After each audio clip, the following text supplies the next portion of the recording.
Ladies and gentlemen, Assalamualaikum warahmatullahi wabarakatuh and good morning. Welcome to the launching of Sketches of Peace and Hope, Journey of Humanitarian Healthcare Workers, Exhibition and Dialogue. Before we begin, I have a few friendly housekeeping announcements to make. During the whole program, I would like to seek everyone's cooperation to give their full attention. And for participants joining via YouTube channel, should there be any questions, please do write them down in the chat box. Thank you for your kind cooperation and attention. The event will begin shortly.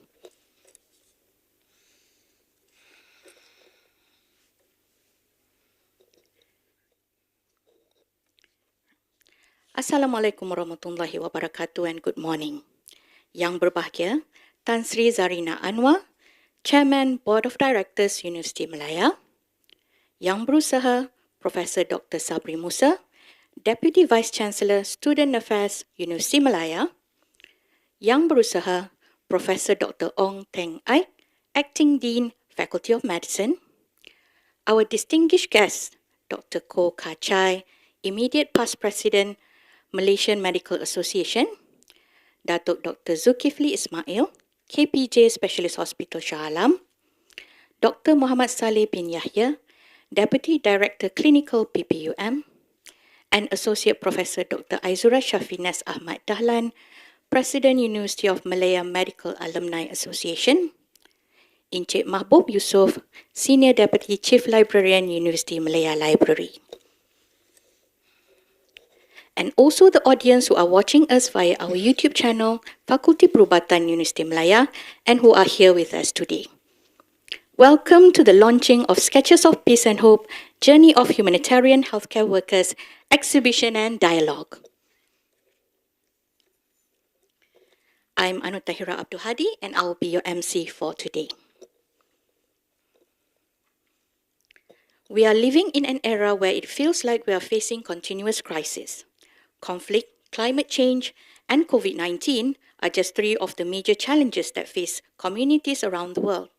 Humanitarian assistance aims to protect human life and dignity by providing life-saving assistance according to humanitarian principles and values.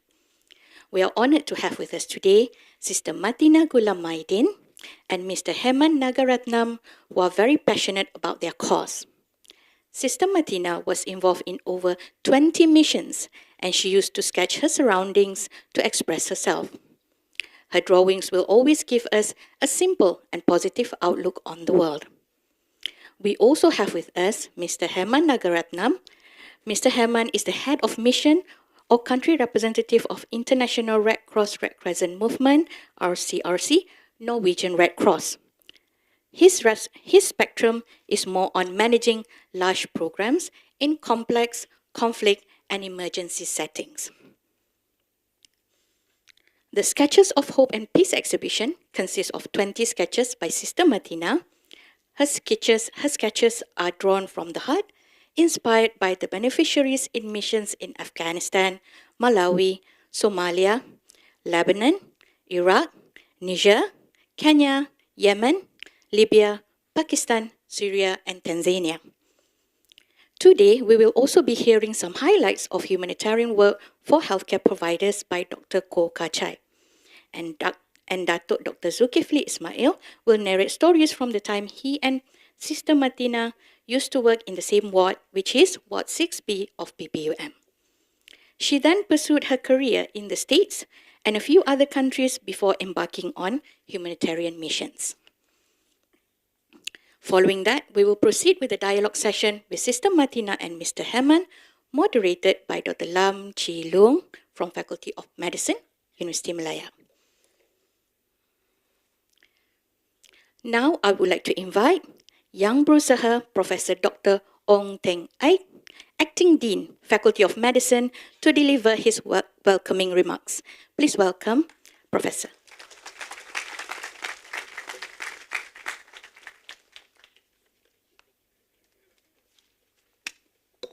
Thank you very much. Welcome to everyone. Yeah, I'm the acting dean 1 hour ago because Prof. Shariza was not well, so he sent his apology. And also I send the warm regards from Dekan, Prof. April. Prof. April is in the meeting in Penang now. Okay, yang berbahagia Tan Sri Zarina Anwar, yang berbahagia Professor Sabri Musa, members of the media, ladies and gentlemen. Salam sejahtera and a very good morning to everyone.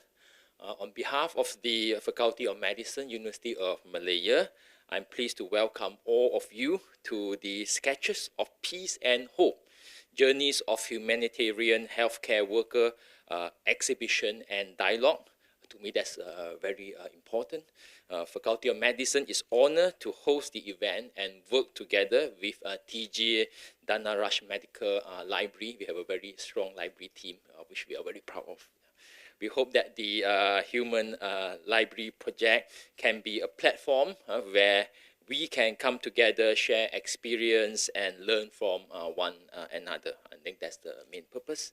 I would like to extend my sincere appreciation to Yang Berbahagia Tan Sri Zarina Anwar, the chairman of Board of Directors. Yeah, thanks a lot. Yeah. And Yang Berbahagia Prof. Sabri Musa, the Deputy Vice Chancellor of Students Affairs, for their presence here today. Thanks.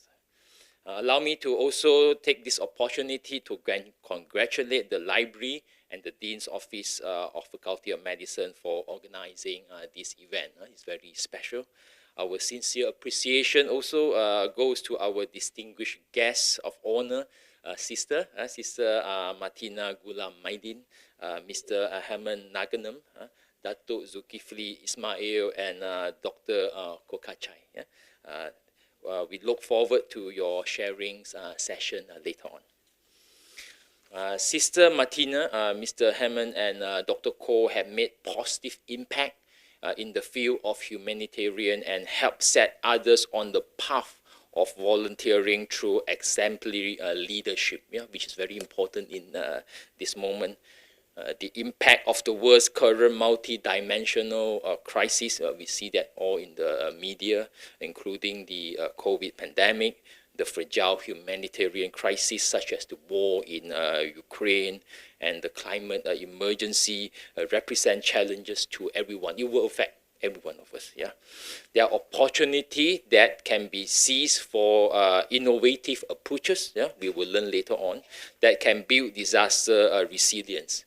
It goes without saying that volunteers help make the world a better place. Now, we all want to make the world a better place. Yeah, even helping out with the smallest tasks can make a real difference to the life of people and other organizations. And volunteering is a two-way street.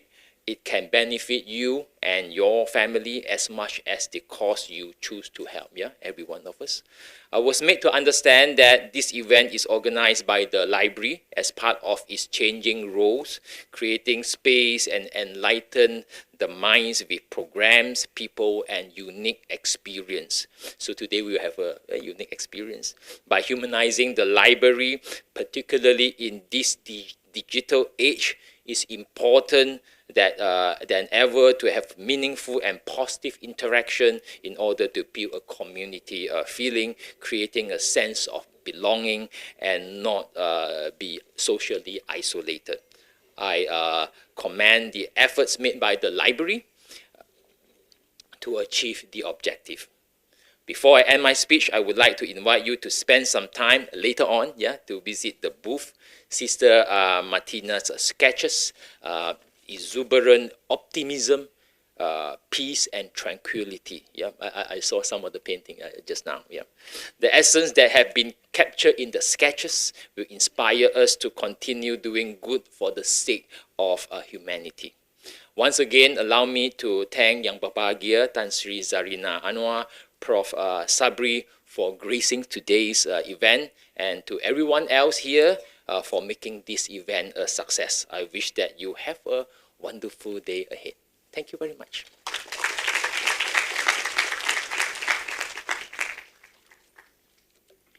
Thank you very much, Prof. Next, I would like to invite Yang Berusaha, Professor Dr. Sabri Musa, Deputy Vice Chancellor, Student Affairs, University of Malaya, to deliver his speech.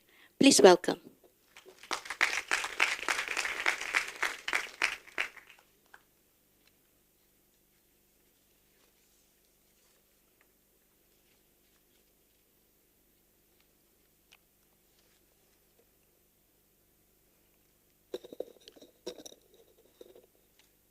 Bismillahirrahmanirrahim. Assalamualaikum warahmatullahi taala wabarakatuh. And good morning, everyone. The Honorable Tan Sri Zarina Anwar, the Chairman of the UN Board of Directors, respectable Prof. Dr. Ong Teng Ek, Acting Dean, Faculty of Medicine, all distinguished guests, ladies and gentlemen, on behalf of the organizer, TJ Danaraj Medical Library and the Faculty of Medicine, I would like to welcome all of you to this morning's special event, Sketches of Peace and Hope, Journey of Humanitarian Healthcare Workers Exhibition and Dialogue.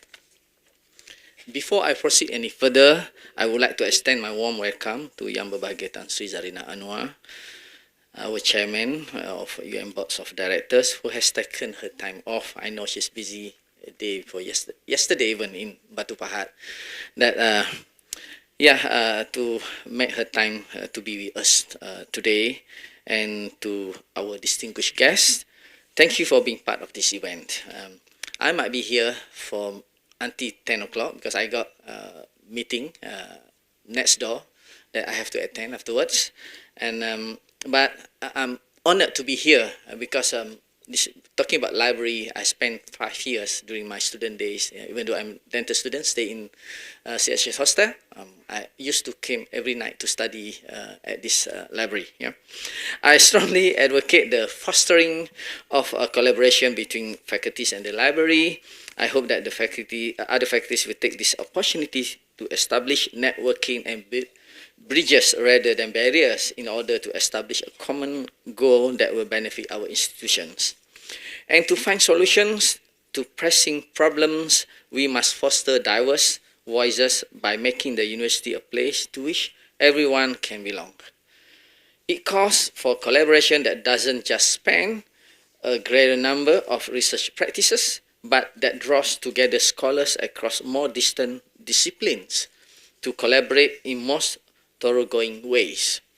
Ladies and gentlemen, today with the exhibitions and dialogue, we celebrate humanitarian healthcare workers, in this particular, Sister Martina B. and Mr. Heman Nagaratnam, who have dedicated their lives to building a better future to defend the survival, well-being and dignity of people affected by crisis through humanitarian actions. Far from the spotlight and out of the headlines, humanitarians work around the clock to make our world a better place, against incredible odds, often at great personal risk. There is suffering in some of the most dangerous circumstances imaginable. Imagine Mr. Heman just told us outside, he came from Afghanistan to Dubai, 20 hours plane journey, and that's just a piece of common thing that they need to do, which is under most dangerous circumstances that imaginable is part of it. Today, the number of people who needs humanitarian assistance has never been higher because of the conflicts, climate changes, COVID-19, poverty, hunger, and unprecedented levels of displacement. On similar note, the University of Malaya supports the effort of SDGs, and in this case, with the agenda for humanity to alleviate suffering, reduce risk, and lessen vulnerability. Going on humanitarian mission, no matter how small, for instance, helping the flood victim, can be a rewarding and enriching initiative. We live in a complex world where we do not always understand all the issues at stake. Globalization, poverty, and sustainable development are often abstract concepts which many are not familiar with. By going on volunteerism activities, students are better equipped to approach the world with a new, richer, and more critical perspective. A very special thanks to the team from TJ Danaraj Medical Library and Dean's Office, Faculty of Medicine, who have worked tirelessly to ensure a smooth launch and also for bringing this purpose of life. I think this is a kind of program that first time being held, which is very, very impressive. On behalf of the University Malaya Management, I would like to express my gratitude to Yang Berbahagia Tan Sri Zarina Anwar for being with us today. Very supportive, always try to be with us, very responsible. It's an honor to have you with us, indeed.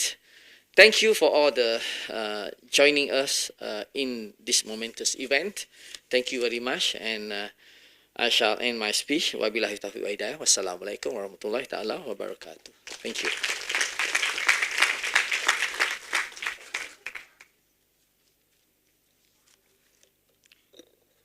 Thank you, Prof.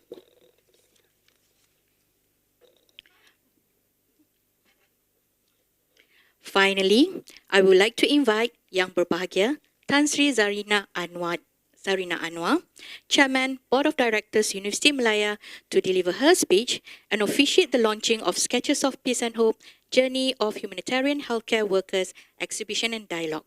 Please welcome Tan Sri.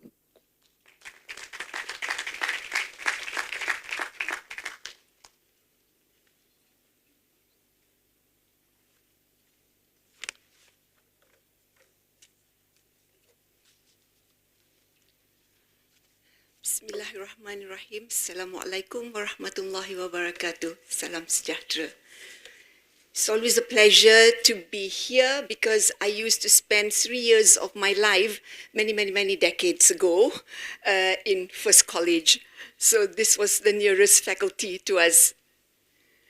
Yang berbahagia, yang berusaha, Prof. Sabri Musa. I'm sorry, I shall be squinting. I forgot my glasses. I found an old one in the car. It doesn't work. Yang berbahagia, Professor Sabri Musa, Deputy Vice Chancellor, Student Affairs. I still have to try. Professor Dr. Ong Teng Ek, Acting Dean, Faculty of Medicine, all the distinguished speakers, guests, ladies and gentlemen. First of all, thank you very much to the organizers for inviting me to officiate at the launch of this exhibition and dialogue of sketches. Are you lending me your specs? Thank you. This is going to be my savior. Ah, yes, it works. Thank you. Sorry about that. Well, thank you very much to the organizers, first of all, for inviting me to officiate at this launch of the exhibition and dialogue of Sketches of Peace and Hope, Journey of Humanitarian Healthcare Workers. I'm really delighted and honored to be part of this meaningful and very significant occasion to celebrate the humanitarian healthcare workers who have really dedicated their lives and made so many sacrifices to support and protect the communities that they serve. I'm very pleased to have met Sister Martina B. and Mr. Heman Nagaratnam, who are here this morning to share their stories and perspectives in the dialogue that will follow, and also to all the other speakers for joining the program to make it really meaningful. The environment in which humanitarian healthcare workers operate, as we know, has become increasingly tenuous.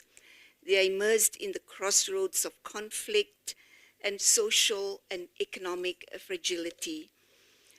The COVID-19 pandemic took its toll on physical and psychological health, while the growing climate crisis will demand increasing levels of preparedness and response that must include quality of care and training to ensure security and safety of healthcare workers as the world faces the destructive effects of extreme weather patterns caused by climate change. We salute the courage of our humanitarian healthcare workers who deserve to be honored, supported, and protected. In the midst of adversity and considerable hardship, their indomitable spirit and sense of optimism prevails. And this is reflected in the charming, delicate, and keenly perceptive sketches of Sister Martina B., who was inspired to capture her impressions of the many destinations that her missions had taken her to. No doubt this exhibition and dialogue and others like it will offer space and a license to challenge, to ask questions of someone's life and experiences, and to enhance understanding of issues will greatly enrich the learning experience. Our world has become more complex and uncertain as a result of profound disruptions caused by global events, especially over the last 3 years.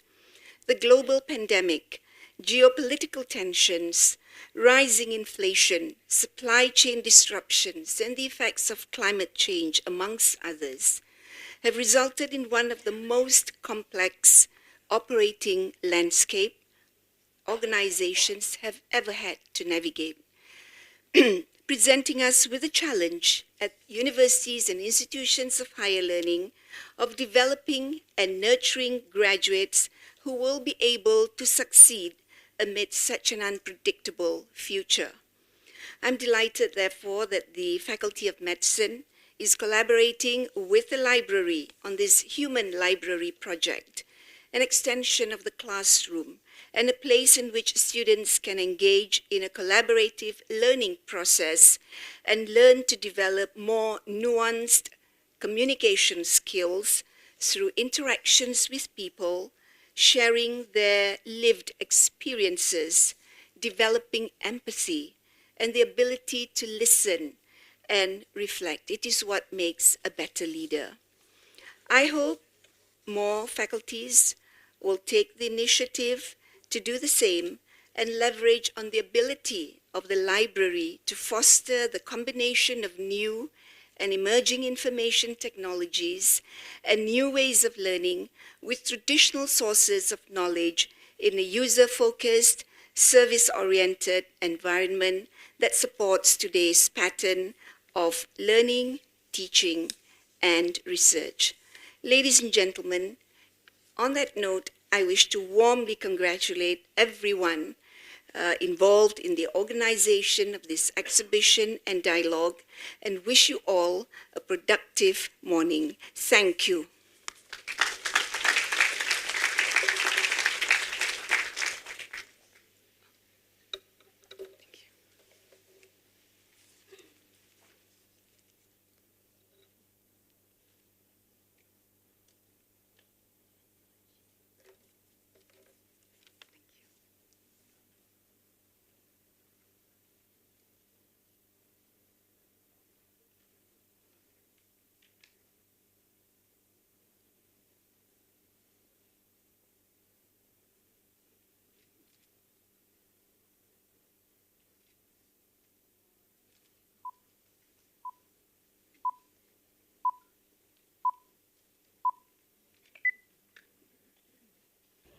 And I find that very hard to understand how we have left that behind. And I really honestly appeal to the Humanitarian people to please give these people some of their dignity back. My name is Madina B. binti Ghulam Aidin.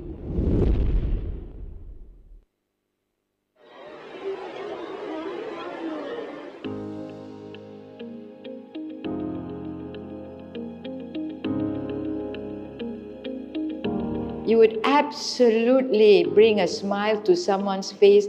You can absolutely help heal the wounds of patients.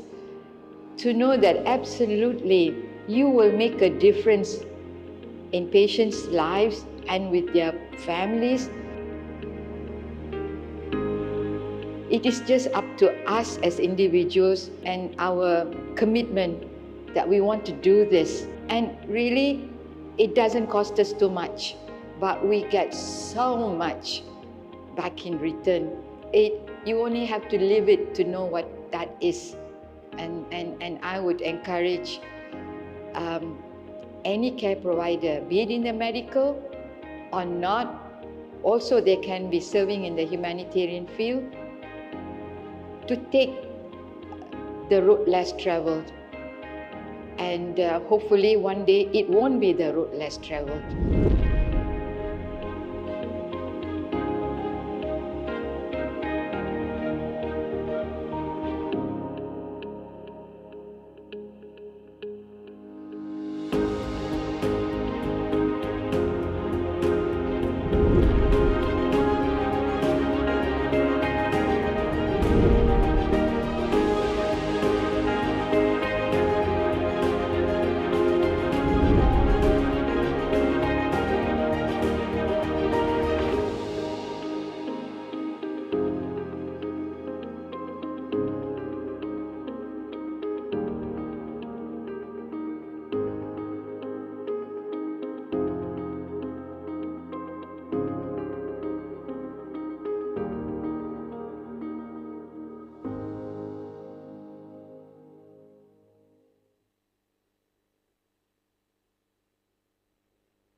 Thank you very much, Tan Sri Zarina. Next, I would like to call upon Dr. Koh Ka Chai, Immediate Past President 2021-2022, Malaysian Medical Association, MMA, to share with us some highlights of the humanitarian work for healthcare providers. Please welcome.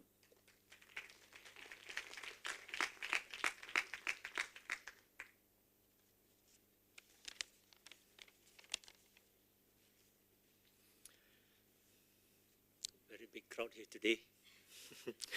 So, selamat pagi kepada Tan Sri Zarina Anwar, Pengerusi Lembaga Pengarah Universiti Malaya, Profesor Dr. Ong Teng Ek, Acting Dean Fakulti Perubatan, Profesor Dr. Sabri Musa, Timbalan Naib Chancellor Hal Ehwal Pelajar, Dr. Lam Chilong, Fakulti Perubatan Universiti Malaya, Dr. Zulkifli Ismail, my good friend, and Sister Medina, ahli-ahli jawatan kuasa penganjur dan para hadirin hari ini. I hope I have not left anyone out. I will continue in English. Sister, I feel very privileged to be standing here today at this event, and I thank you from the bottom of my heart for inviting me here. I would like to congratulate Sister Medina and her team for this all too important event today. I have known Sister for close to 2 decades, or maybe a bit more, but still much shorter than some of you who have been associated with her much, much longer, like Prof. Zul. It always amazes me to see how passionate she is about humanitarian work. I am sure that if given the opportunity, she would have dived headlong into another humanitarian mission. But we do understand that, the physical and mental stress which is involved in humanitarian work, it is always there. It is always to be considered. And we need to be both physically fit and mentally prepared to take up such missions, especially if it is away in a foreign country for a prolonged period of time. But don't mark me wrong, as I fully understand that humanitarian work is not all about going to a foreign war-torn land or an area of devastation, or even an area of need which is far from home. All around us, there's a lot of humanitarian work to be done even on home ground. How many of you here are involved in humanitarian work? Just a few. I mean, the front, I know that all of you are involved, but at the back, the young ones, well, I can say young ones because I'm almost vulgar and mass now, so, you should be involved. You should be involved. I will tell you why. Anyway, when it comes to humanitarian work, this is where the term global health is often used when one talks of global humanitarian work, as it gives a vision of health beyond transnational boundaries, looking at both infectious diseases and non-communicable diseases that affect countries increasingly.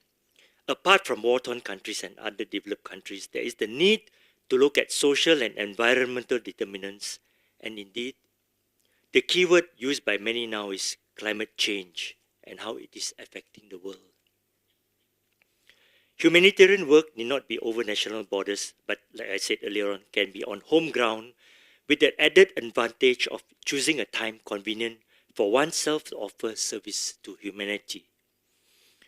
Sorry, my presentation will be a bit long because I think they've given me quite a long slot. So when, coming to the title of my talk today, Highlights of Humanitarian Work for Healthcare Providers, this was the title given to me, and I tried hard to think as to what is to be expected from me today. Healthcare providers in Malaysia, from the medical doctors, nurses to allied health, every one of you, all of you have been exposed to humanitarian work in one form or another. Coming to floods, now we are facing the prospect of floods happening again. And floods have always been on the Malaysian scene, with some being more massive than others. Each time it occurs, healthcare providers have always come to the fore. I have seen how they came together to clean up a public healthcare center or a clinic kesihatan in Pahang, which was inundated with massive floods, I think in 2014. The whole healthcare facility was just more or less destroyed. All the equipments and all, nothing could be used. And whilst the health center was non-operational, medical NGOs were there to offer health services to the locals, as well as assisted in the cleaning up of the devastated area. And in the recent floods last year, Taman Sri Muda in Shah Alam, many GP clinics, because I'm a medical doctor, I went to ground and saw how many GP clinics were destroyed, total loss.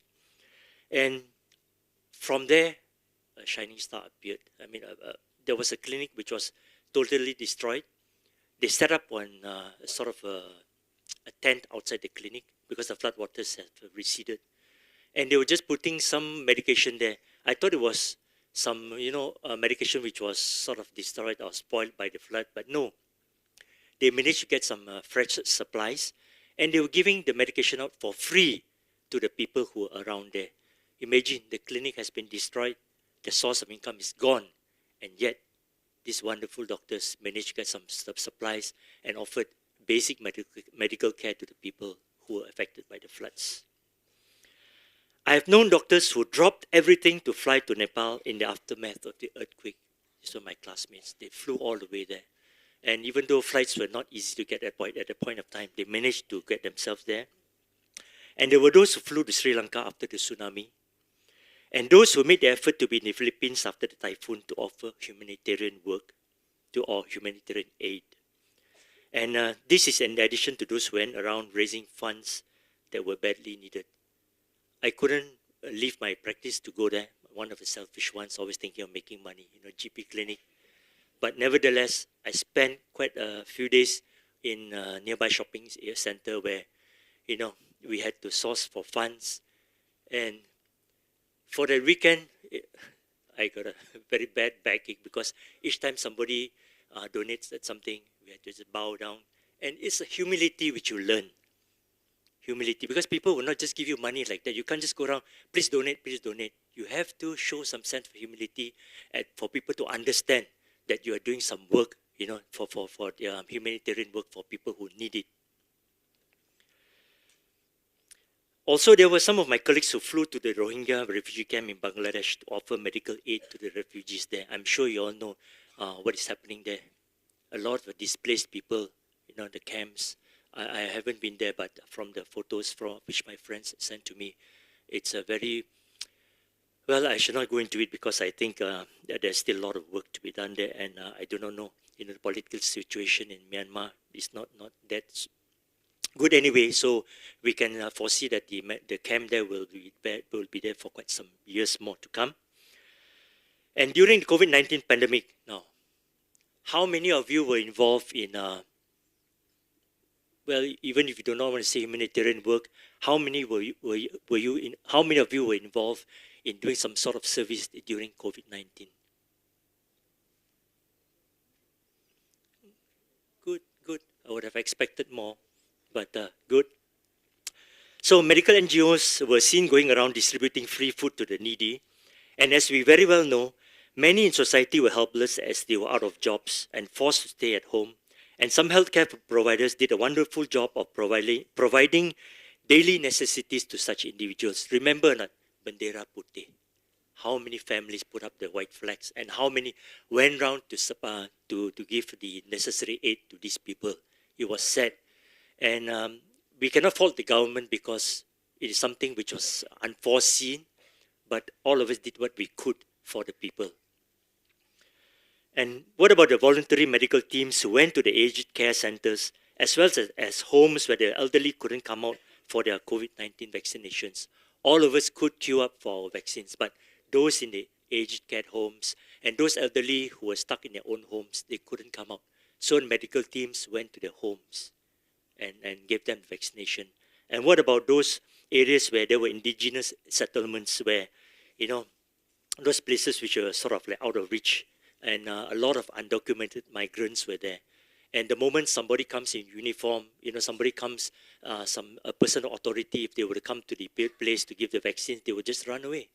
But medical NGOs stepped up again and offered their services and went to ground and gave vaccination to these people. And coming to the Malaysian Medical Association, we have got a voluntary corps which looks at offering aid in a local setting with both ad hoc and medium-term programs. We do it as well. And the Malaysian Medical Association also has an existing MOU with Mercy Malaysia, where they collaborate on different aspects of humanitarian work. But what exactly is humanitarian work? There are different ways of defining it, but for me, it is about giving oneself to humankind. It is not about the giving of material aids, but also about providing service, which as a medical professional or allied health professional, in essence, all healthcare providers, it means going to ground and giving medical aid and sustenance to all those who need it. However, it is to be noted that for healthcare providers, humanitarian work is not always about the provision of medical aid. And as attested to by Mr. Haman and Sister Medina, many times when we enter into a situation of humanitarian crisis, we need to offer our muscles as well. We are not just offering our brain and offering medical aid. We need to go in physically, because you see there are sometimes physical evacuation of victims, cleaning up of devastated areas, or rebuilding of destroyed homes and so forth. We need to go to ground and do hard work as well. And the challenge facing many healthcare providers who wish to do humanitarian work is how to apportion our often busy schedules for such activities. MSF, most of the missions take a few months.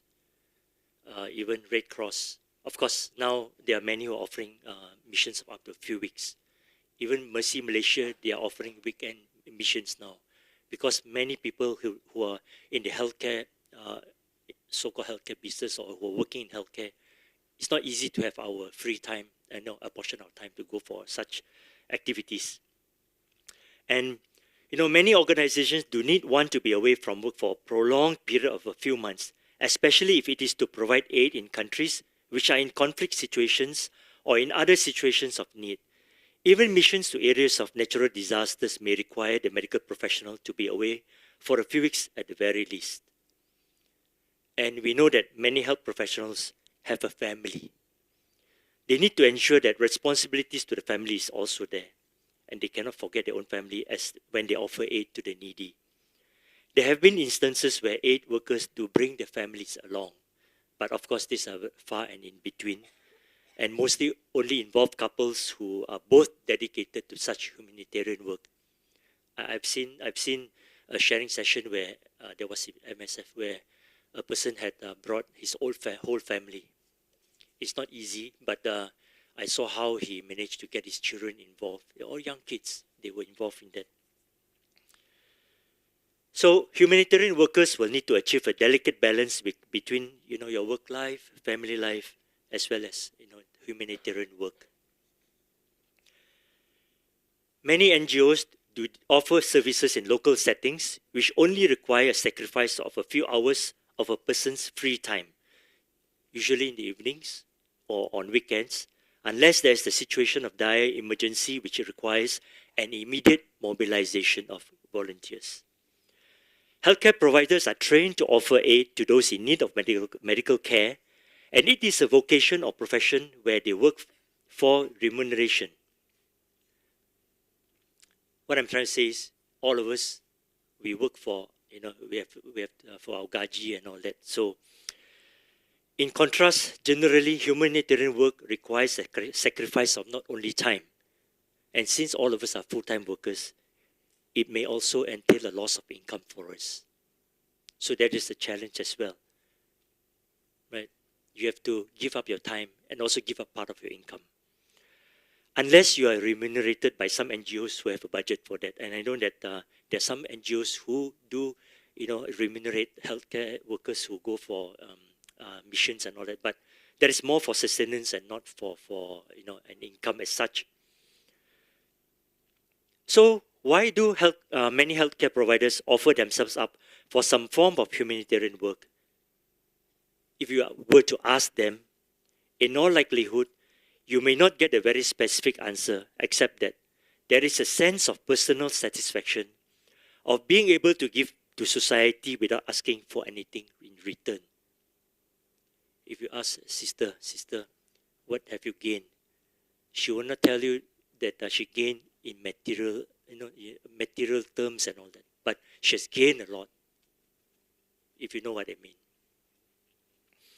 So many times, a simple smile of gratitude or just a simple thank you is enough to make the day for a humanitarian volunteer.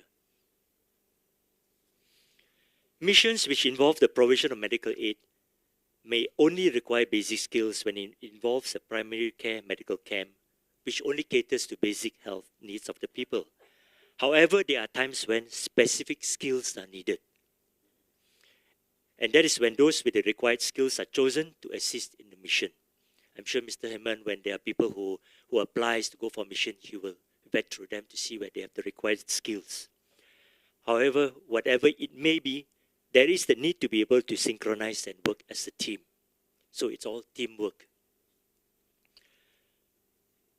What do healthcare providers gain when they volunteer for humanitarian work?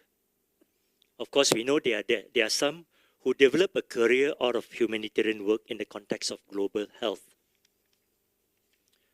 Whatever it may be, there will be professional and personal gains to be reaped from service to humanity, and this is the highlights to be looked at when considering oneself for humanitarian work.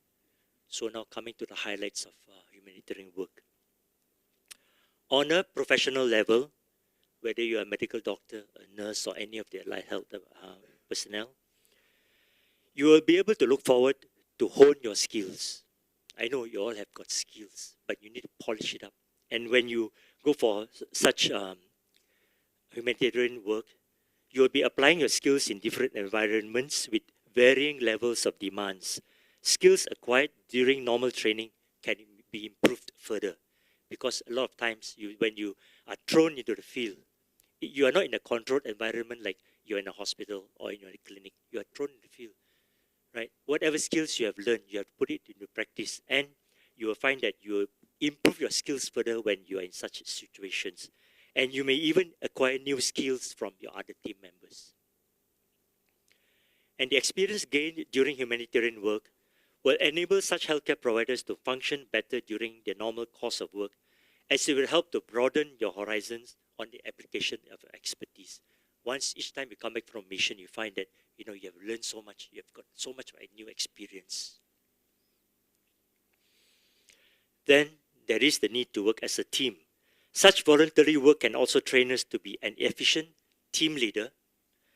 One is you learn to work as a team member. The other one is you learn to be a leader as well. And you learn to understand the limits and capabilities of your other team members. The other thing which you learn is you will allow yourself to develop the understanding of humanity. After spending time in such missions in certain areas of need, you will find that you understand humanity even better. After experiencing the types of exclusions that certain communities face, be it health, education, housing, or any other basic needs. And it will be a humbling experience which will allow one to develop his or her own character. In your own comfort zone now, you only read in the papers what is happening in other countries and all that. You will not understand fully unless you immerse yourself in what is going on. And apart from that, there is also the self-satisfaction received when we see communities that have gained positively from selfless work done by the team.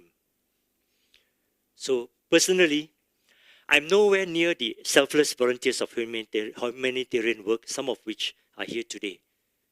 You have all done very good selfless work. My own initiation of humanitarian work started during my medical student days in South India, where I was involved in providing basic healthcare needs to the indigenous community there, as well as other community services in the rural areas, and it spanned over a few years, allowing me to understand well how the different levels of society coexist with each other. If you all remember the caste system in India, that was when I understood what it all meant. And to this day, that helped me to develop my character and how to understand people around me. And like I said, I started during my student days. And it's time for all of you to start as well. In small ways, not necessarily offering for missions and all that, but in small ways, you should start. From then till now, I have been involved with various NGOs, some of which deals with disabled people, some with marginalized communities like the LGBTs, people with certain infectious diseases, including refugees, and those offering assistance in times of disaster. The challenge facing me is the scarcity of time that is available for me to spend on such humanitarian work. But I do believe that one will be able to put aside some of the available time if he or she has a mind to do it. I know it's a bit difficult to go through my presentation today because there's no slides to share with you. Normally when there are slides, it takes your attention. When you pay attention to the slides and to what the speaker is saying, it's much easier to go through the presentation. But sorry, today it's all words from me, and I hope not many of you dozing off. So for those of you here, there are many organizations in Malaysia that are active in humanitarian work, and anyone who wishes to get involved can always look into which organization best suits their convenience, as each organization puts different expectations on the volunteers, and of course, not to forget those that are looking at making a career out of it. I'm not asking you to make a career out of it, but you should volunteer time for it. And the organizations that work across the borders that I know of, and there are just a few of the many that are in Malaysia. One is Doctors Without Borders or Medicine Sans Frontier. They take healthcare providers on missions to other countries, though I understand that they do work in Malaysia as well now. And of course, Mercy Malaysia, our own homegrown NGO. They too have missions overseas and do mobilize themselves locally in times of need.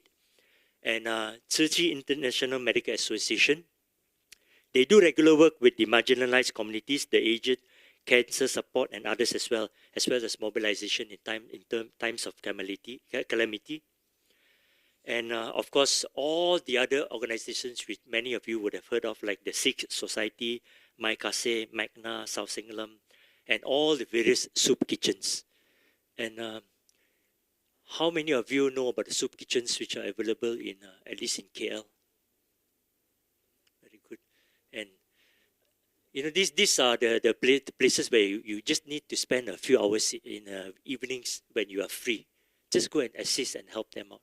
Then you will realize that even in Kuala Lumpur itself, we have got a lot of homeless people. Right? So, to end it off, at the end of the day, I would like to encourage the voluntary involvement of all healthcare providers in humanitarian work in any which way which suits you. You will come out as a better person because of it. Definitely. Once you get involved, you will come out as a better person. But there is always a caveat to it. Especially when you go for certain missions. Be emotionally prepared, or you may come out with a shattered perspective of mankind. Sister, I think you understand what I'm trying to say. People who are not prepared, they will come back the perspective of how the world is, it all changes. But if they go in with a prepared mind, they will be able to look at the better side of humankind. And I still believe that humanitarian work does bring out the best in a person. So do get yourself involved in humanitarian work. And sister, that's the end of my presentation, and I hope I've done justice to your request for me to be here today. Thank you so much. Thank you.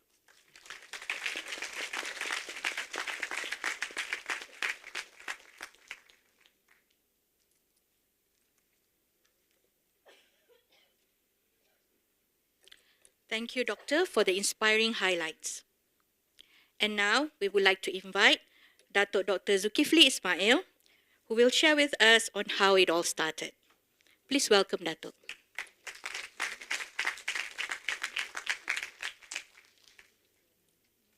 Bismillahirrahmanirrahim. Tan Sri Zarina, Prof. Ong, Dr. Lam, and ladies and gentlemen, Assalamu alaikum and good morning. I don't have a prepared speech, and I think I need to apologize for that, but let me just give you a story today, because Dr. Koh has given you an excellent overview about humanitarian work. And I knew, I've known Martina since 1982, when I was houseman here, and this place has changed a lot since I was here as a student and as houseman. And I remember at the end of my posting in surgery, she came and asked me, Dr. Zul, do you have any book on surgery that you can lend me? So we had lecture notes in surgery, the little book, which I read from cover to cover. So I said, okay, you can have this, and that's it. I forgot about it. I didn't know where she went after that. I knew that she went to the United States for something, and that was all I heard about her. And then sometime about a decade or so later, I found out that she'd been involved. I think I read an article or something about her, and that she'd been involved in humanitarian work. And I was quite happy to see that when she was doing such good work. And I never met any other person who actually went in for humanitarian work until I was in London, and there was this staff nurse from Scotland who came, and she asked me, can you teach me how to take blood? I said, why? Because I'm going to Pakistan to do humanitarian work. So this was the second person, maybe about 8 years later, that I met, and I taught her how to do it on myself. So I let her prick me twice, and that was my exposure to humanitarianism. Now, as Dr. Koh has mentioned, humanitarian work is not something for everybody.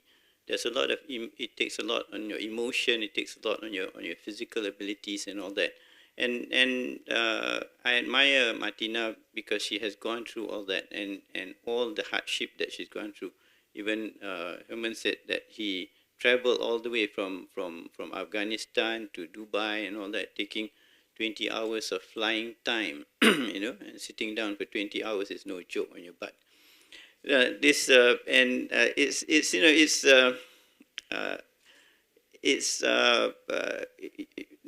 thing is, when you go for humanitarian work like this, it is underappreciated and it's underrated. People don't realize the amount of suffering that one goes through when they go through this sort of work, and that's the reason why I personally probably cannot do this, because I don't have that emotional strength to actually do that. And I know that there have been friends who have gone on humanitarian work and have come back, and the world was never different. It was different. It was never the same after they came back, and that is something that we need to appreciate. There's also something that management, the universities, the Kementerian Kesihatan need to appreciate. And if you want to do humanitarian work, you have to have youth on your side. At my age, I cannot do that. But when I was younger, I probably could. And because of that, some doctors and nurses need to have that break for about a year or two to do this. And employers should be able to be in a position to actually appreciate it and let them do it for 1 year and come back without penalizing them. Now, the problem with doing this sort of work is when you come back, you get penalized. You lose your seniority, you lose your pay, you get your pay truncated, and then at the end of the day, you don't even get to sit for your membership or your fellowship, and then and it becomes a hassle for somebody who's young and wants to do it.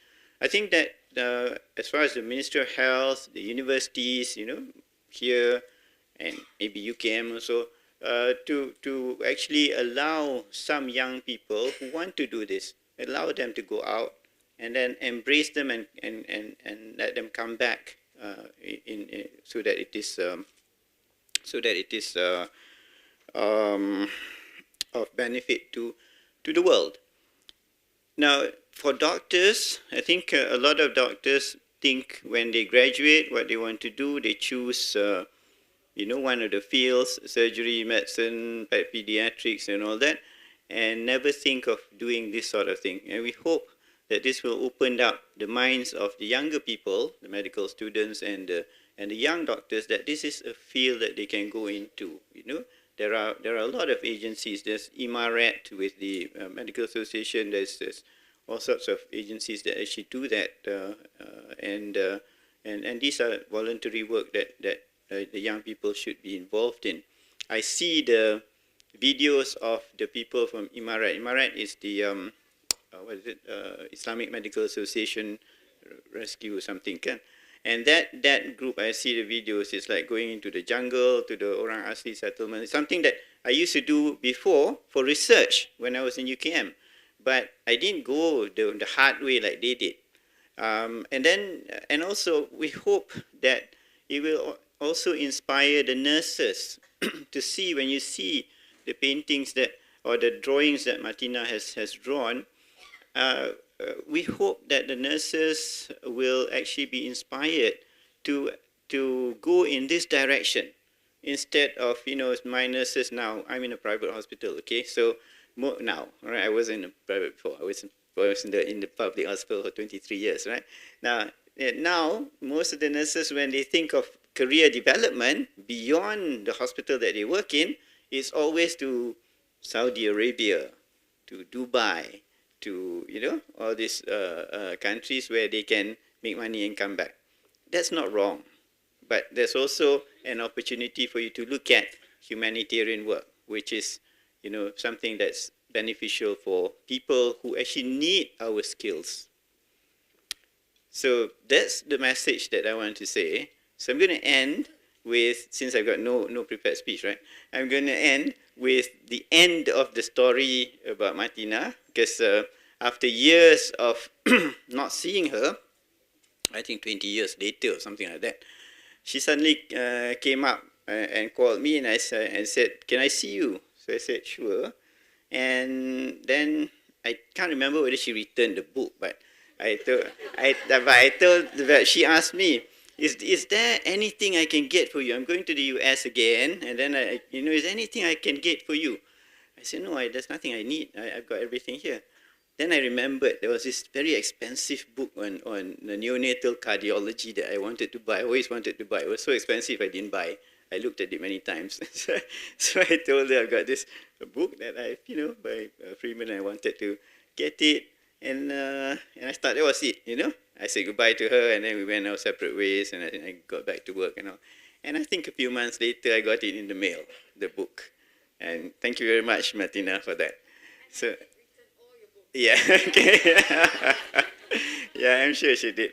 Anyway, so that's the end of my story, and I hope that some of you will be inspired by what's going on here, and then hopefully that you will contribute a bit of volunteerism in your daily life. Right? Thank you very much, and thank you again for inviting me.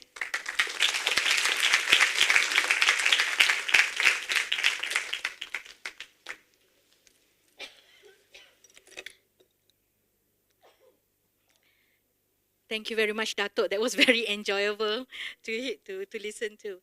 Okay, I would like to thank you for your patience so far. And now we will proceed with the most exciting part of the day, the dialogue session with Sister Martina and Mr. Herman, moderated by Dr. Lam Che Lung from Faculty of Medicine, University Malaya. I would like to invite Sister Martina, Mr. Herman, and Dr. Lam Che Lung to the stage to start the dialogue session.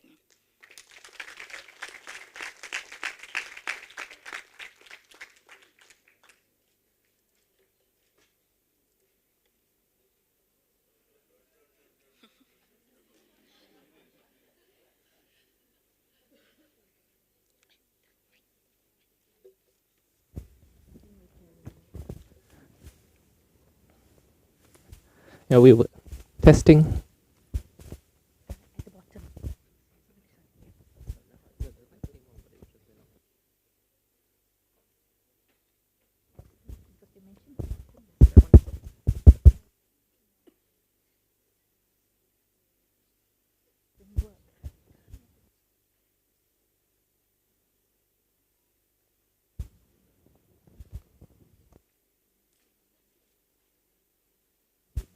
This one doesn't work. Tak berfungsi kan?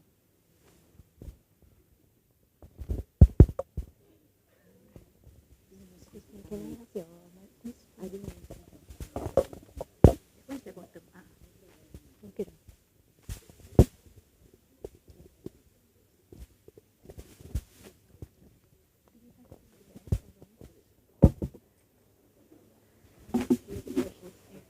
Testing. Testing. And you play the It's not slide, connecting. climate change and all that? Testing. Apologies for the technical difficulties. Yeah, Seran terkendala, like we used to see on TV when we were young.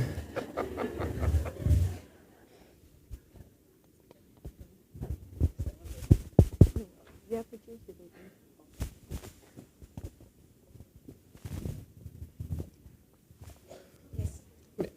Maybe we can just start while we wait for the microphones to come. I've really it's really a pleasure and honor to welcome all of you here. And it's really delightful for me as well to have the opportunity to share this stage with Sister Martina and Mr. Heman. I've actually known Mr. Heman only for, I think, a month. I met him for the first time a month ago, and it was a really brief meeting as we were planning what to do. And I've known Sister Martina, I think, now for perhaps a couple of years, because she spoke at a Wednesday morning symposium meeting in our Faculty of Medicine, and I found the stories that she had to share and tell truly eye-opening and inspiring for anyone. So I hope this dialogue session will give you like a little sense, like a lens into her world and what it was like as a humanitarian worker in various countries where she has been to. Maybe just for purposes of introductions, as we're waiting for the microphone as well, I mean, maybe I can pass the mic to them. But I find it really fascinating that Sister Martina, as a nurse, she used to work here in UM, and Mr. Heman, by training, is actually an engineer. He's an aerospace engineer.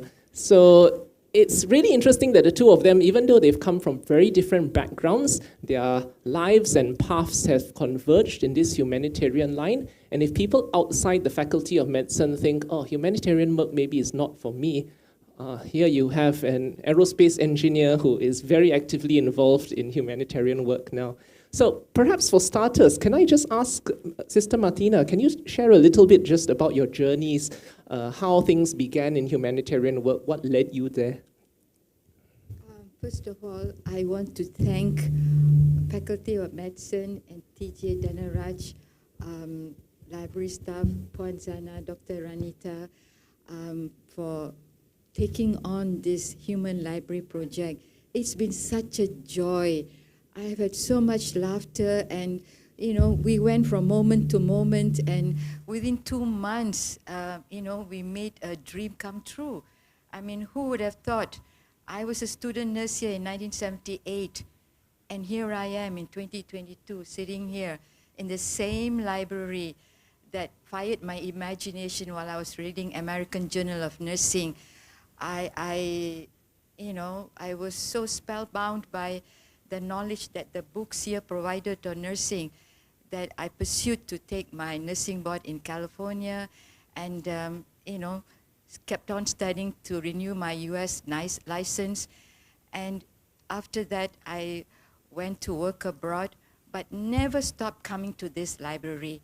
And I forged friendships that started when I was working in 6B with Datuk Zul, with Prof. YK Chan, who's not here, who has moderated all my presentations here, and Dr. Chi, neurosurgeon, and Dr. Ye, breast surgeons. All of us worked in Ward 6B.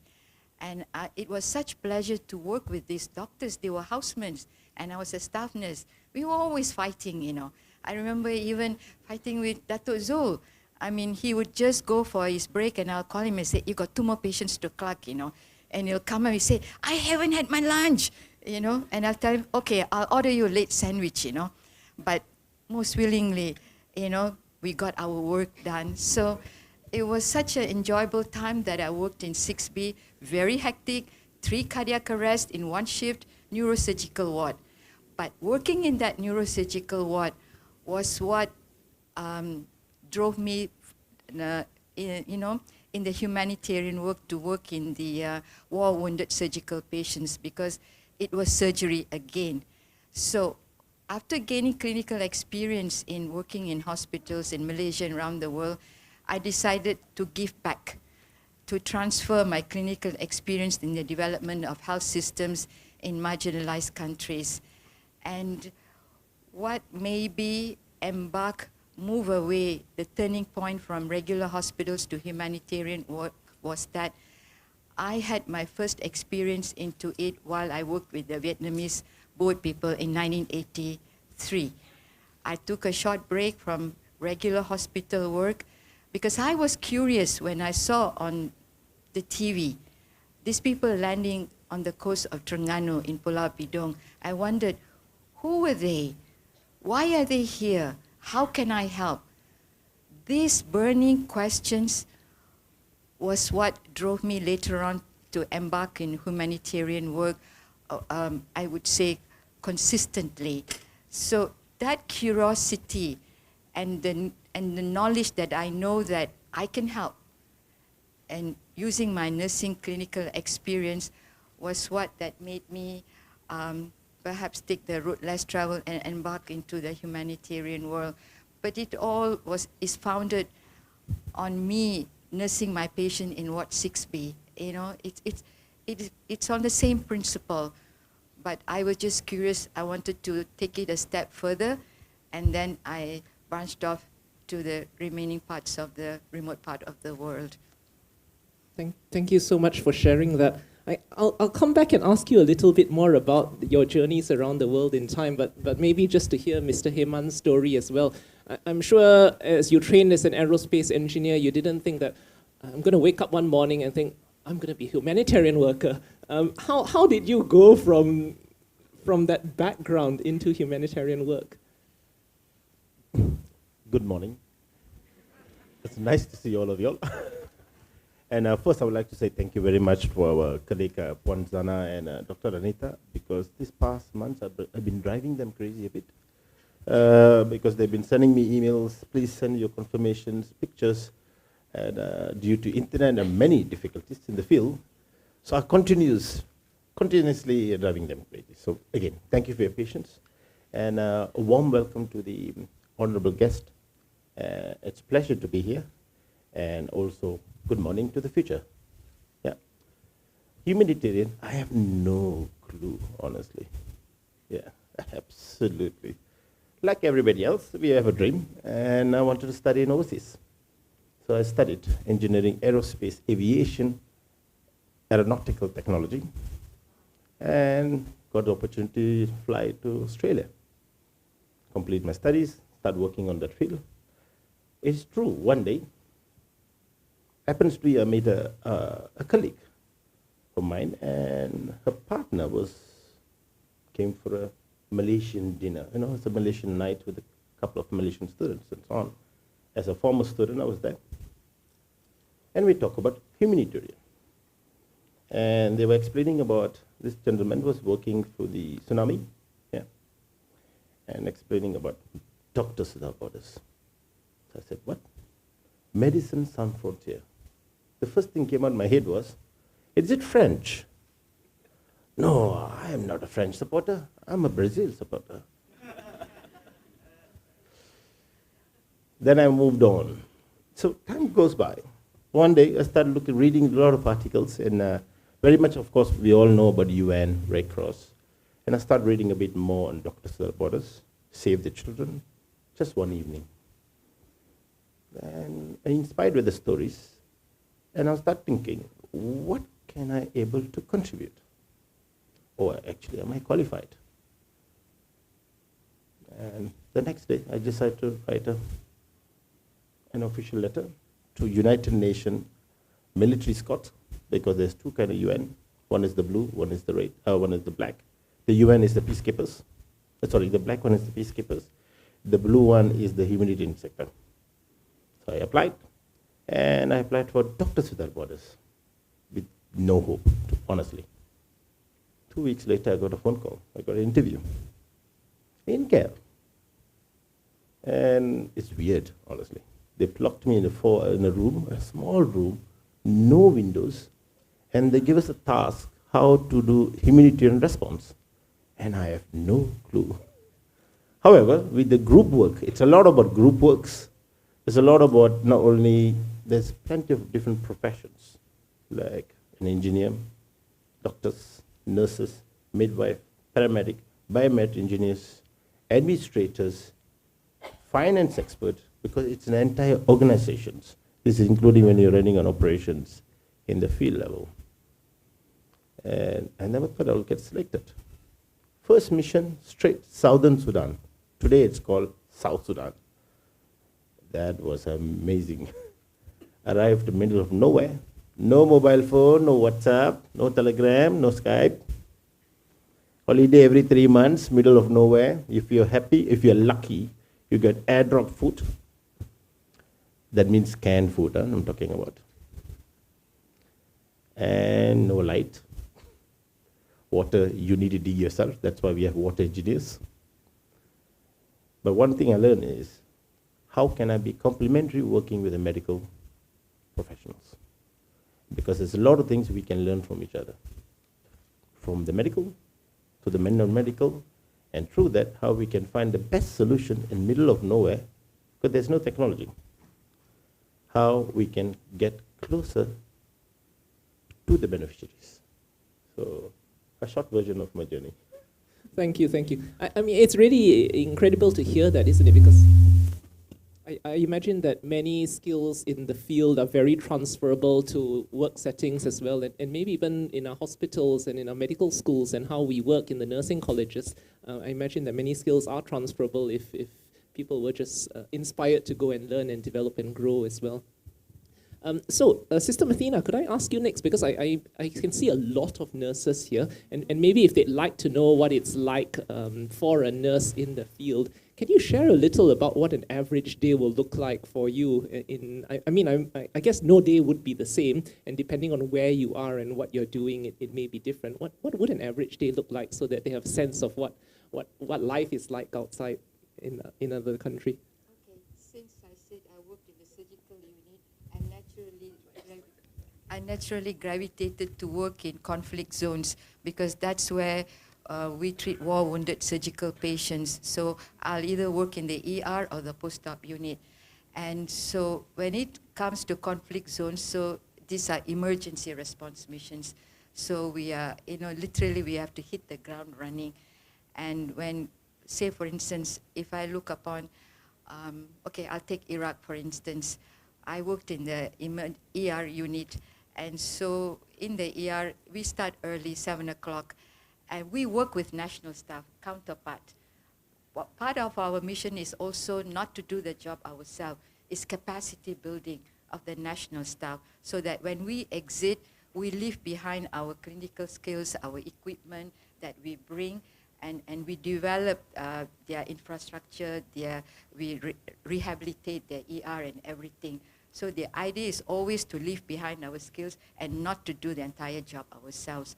So I would work hand in hand with the local doctors and ER nurses. So we will start early in the morning, and I'll go to the ER. And being in a conflict setting, it's very unpredictable. In one day, you can have 5 mine bomb blast victims. You can have roadside bombs. Then if there are missile strikes, then you will also have shrapnel injuries. So it's generally this kind of cases that we see. So I would stand back, and the national staff, doctors, they would be attending to the patients and wheeling them to OT, and then after that to the post-op units. And I will be following all throughout with the expatriate ER doctor. I'm the expatriate ER nurse, and then the expatriate ER doctor, and we will be working with the national doctors and nurses, and we will be following the cases as well. And then after that, we are there to support them. And basically, they are so well trained also. The national surgeons and neurosurgeons, and they are very good.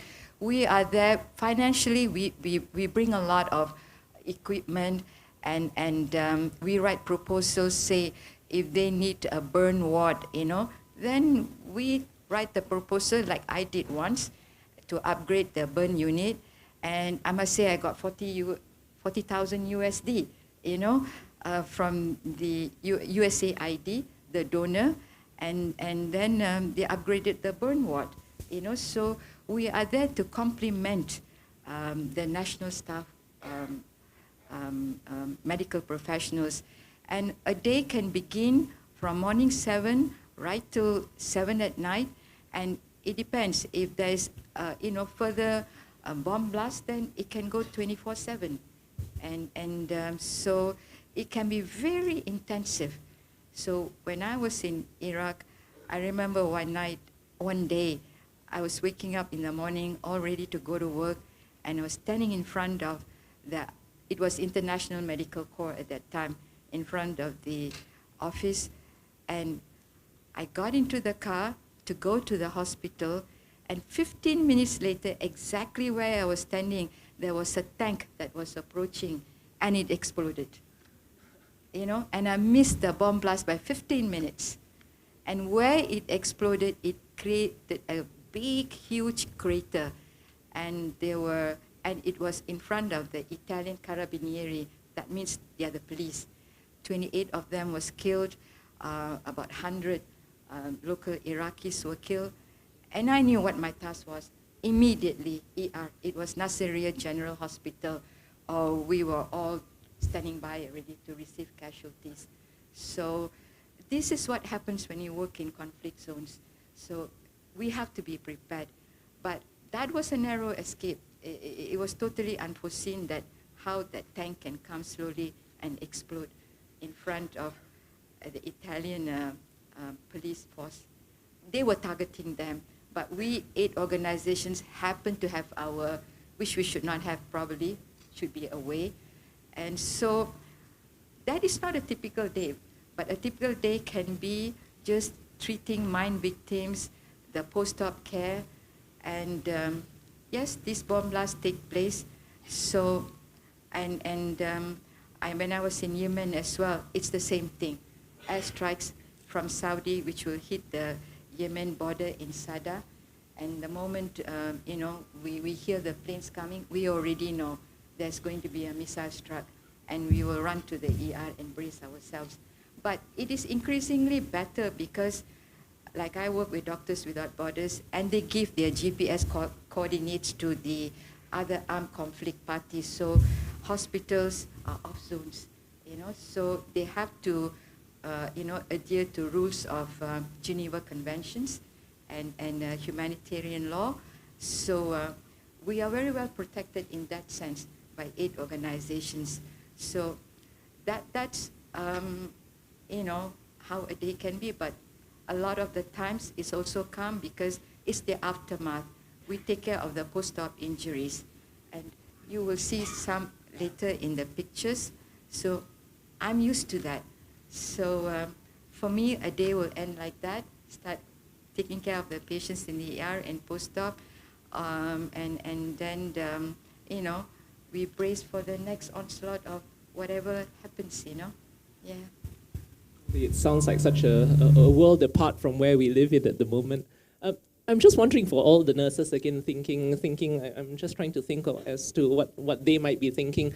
Did training prepare you for that sort of thing? Because I don't imagine you see many shrapnel injuries and bomb blasts and things like that in the Malaysian setting. So when you set foot in one of these war-torn countries, what was that like, and how did you ready yourself in a way?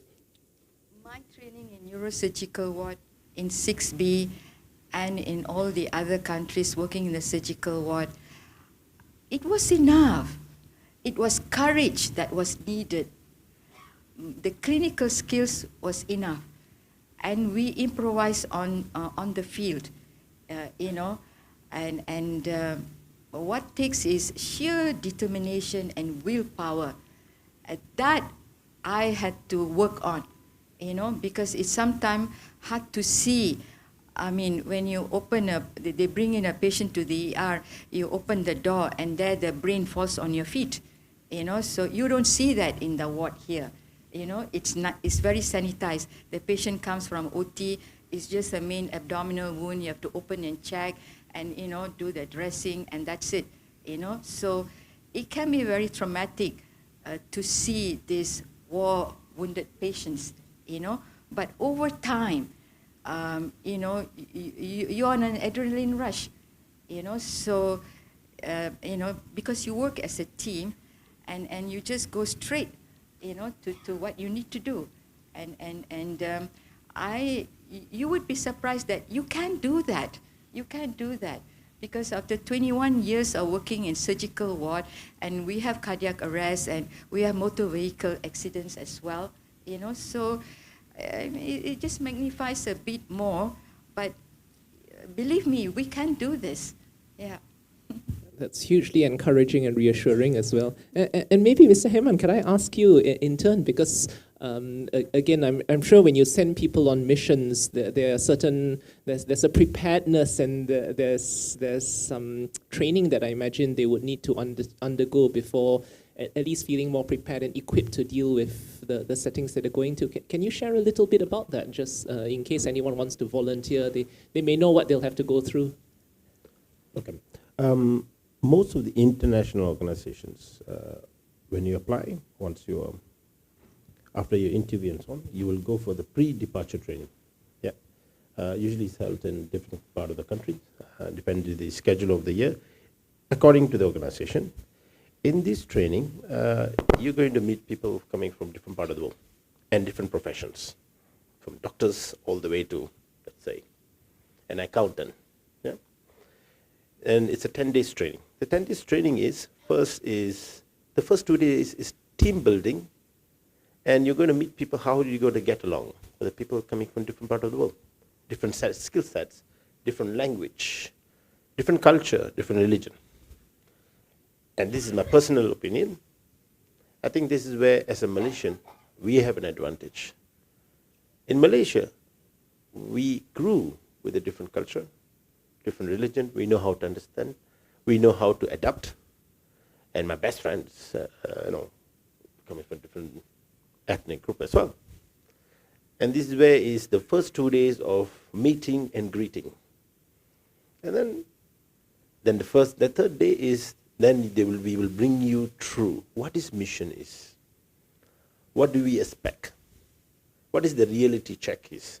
It's not somewhere that you go, you say, every evening I would like to go for a jog. And I finish my work at 7, now I'm going to go for a jog. No, it doesn't work that way. I understand. That's where we will have psychologists will be there, will prepare you psychologically and the mindset. Because during these 10 days of, usually it's not in the capital, it's somewhere far away, a bit more remote, so you have more time, you're less distracted to what's around. And that was the pre-departure training. I enjoyed it because I meet so many colleagues. And we all are first missions. Every day, every night we talk about one thing. Where are we going to get posted? Yeah. Because I think a couple of years before you can choose. Now you can't. Because the context have changed a lot.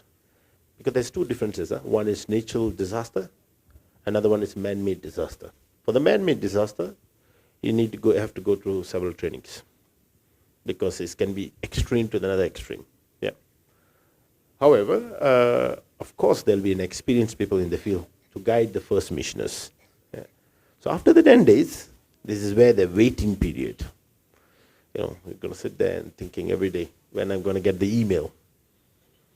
Then, based on we will look at the backgrounds, experience, sometimes also additional language that you know. Yeah. And then we will do the HR will do the matchings.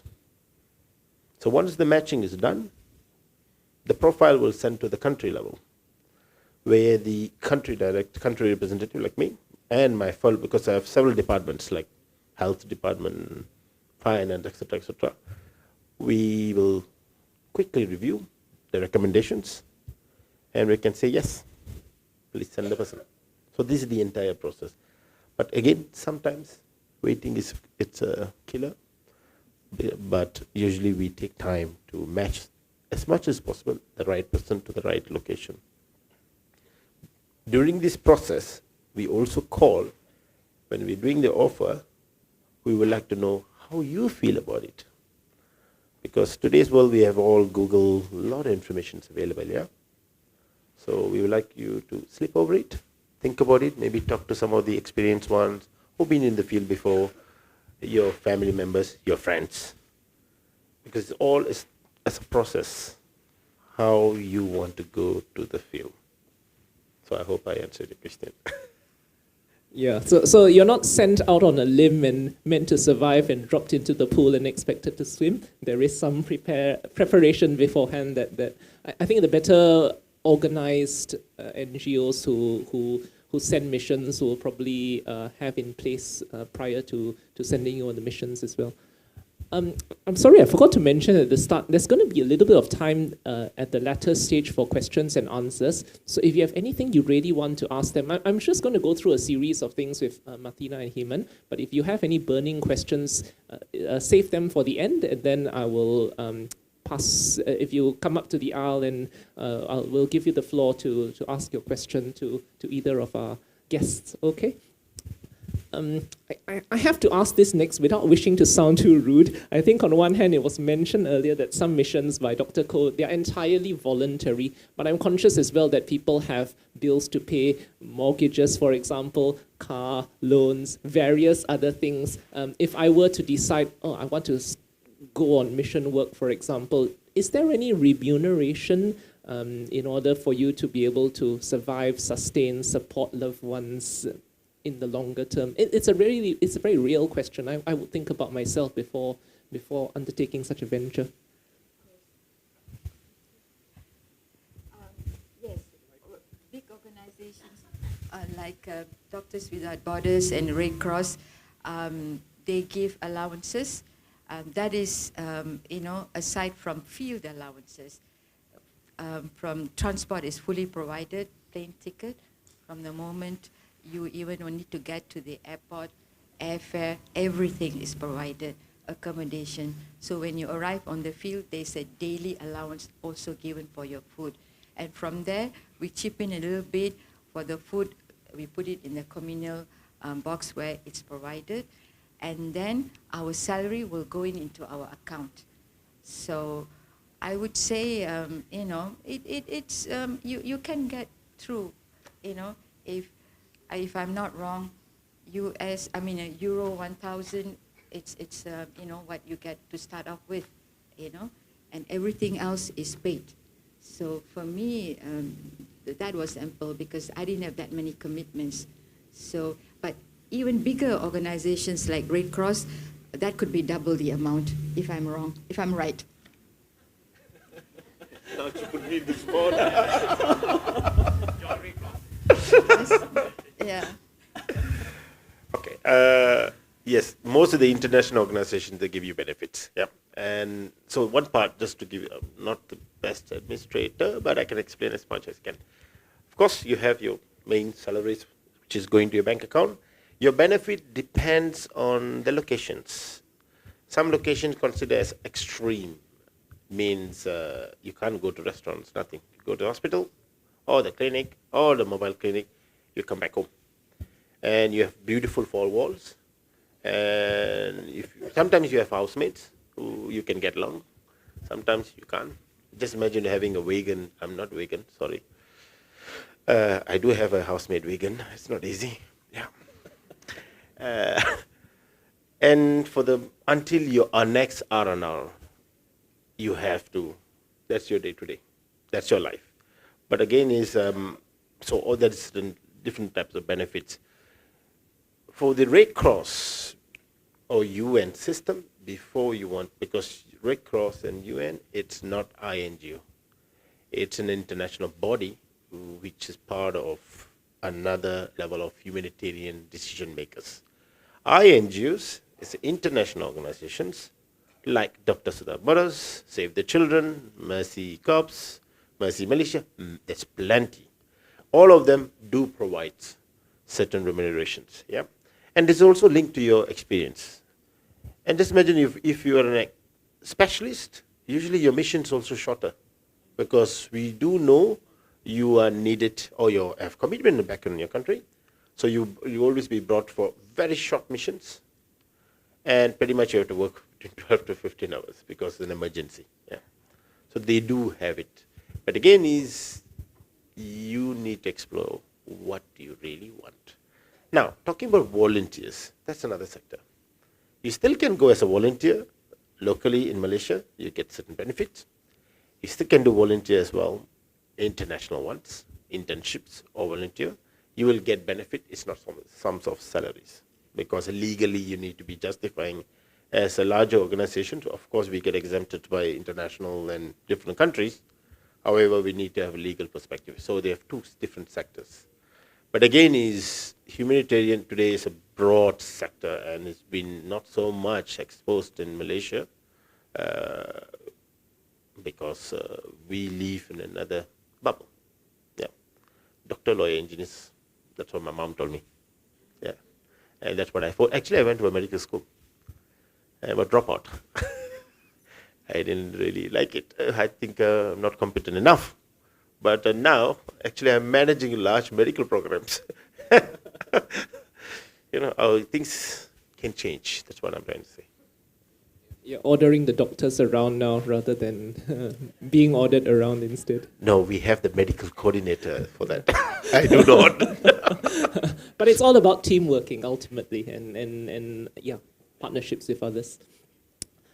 Sister Martina, could I come to you next? It just sounded like such a harrowing tale earlier about tanks going past and exploding, and for everyone as well, they must think that, if I go somewhere, what are my loved ones going to say? Is my mum and dad going to say, no, absolutely not. You can't really put your life in danger. Did you ever feel like in danger at any time? And what did you say to people you care about who are very worried about you, that when you were about to go on a mission, I'm gonna do this. How did you deal with all the objections that came? Well, as any parent would, they were concerned. It was not like I was going to for a vacation or what. I always happen to go to conflict zones, but I did not know, basically, before that, risks are being all the time assessed, securities risk by our organizations, So after going for the first mission, and then when I learned about the organization like MSF and all, they are so structured that they have completely analyzed, the operation sections of, they evaluated the risk. And only then will we technical people will be brought down to the field, So I left it them to think. If they know for one moment that it is too risky, we would not be there, and they would evacuate us. Correct me if I'm wrong. That's why they put us in trouble. Yeah. They said, "Oh, you did the risk analysis." Yeah, so it's like that. And for my parents, when they saw me safely coming back from my first mission, and then the second mission, and then the third, they no longer wanted even to send me off to the airport, They knew I'll come back on by myself, fine, They say, you always come back, Allah always brings you back, Nobody, it was not a novelty anymore already, So they got used to it, So, and they trusted that, yeah, they will contact the HQ in Hong Kong or what, if there are any questions. And of course, the HQ will always keep family members informed. If the family were to see something on the news, oh, that's where my daughter is, where the war is going on. So HQ will inform them and update them. So after the third mission, my family wasn't interested anymore, So it was cool after that. Did you ever fear for your own personal safety just when you were in the field? I tell you where I feared for my own personal safety, in crossing the road in Jalan Bangsa.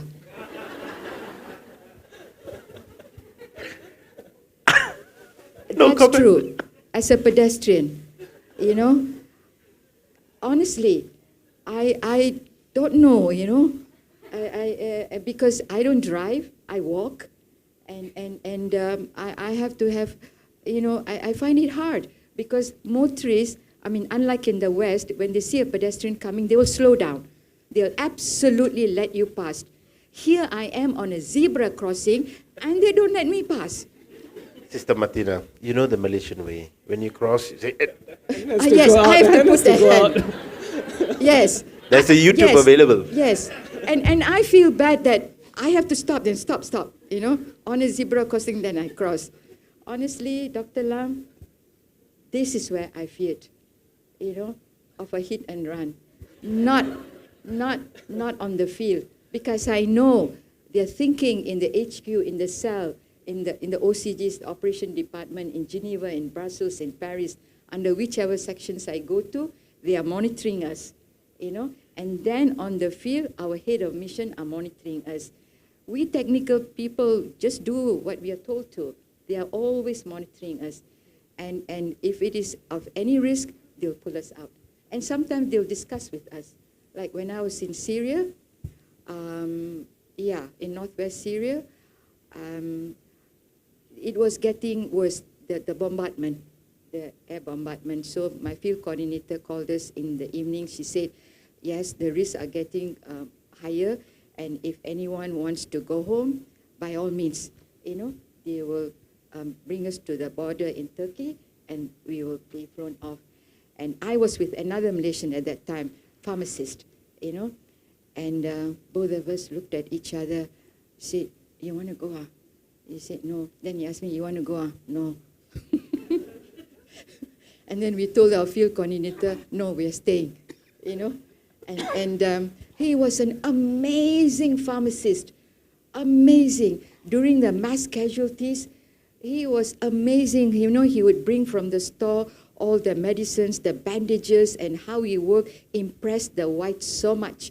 They said, wow, we were so calm and cool, Me, I was busy with, one surgeon, one patient, because it's mass, injuries.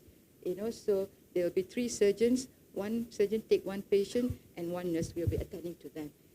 So me and my colleague, Alwyn, who's now in Hong Kong, I think he's in the executive level now, and we were so cool.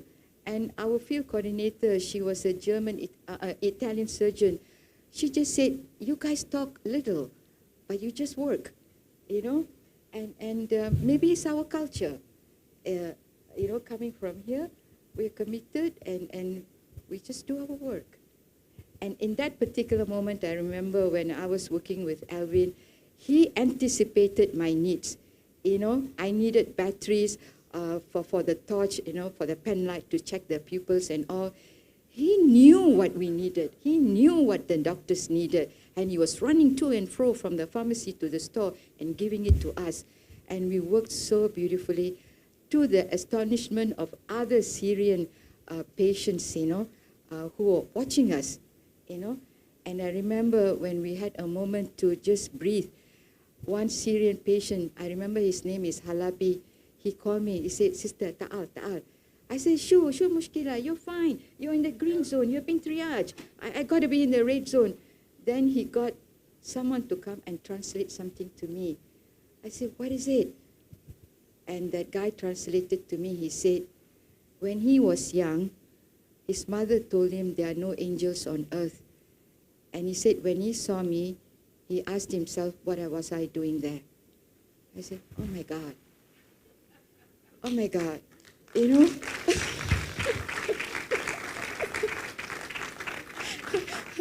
And there I was trying to scold him. What do you want,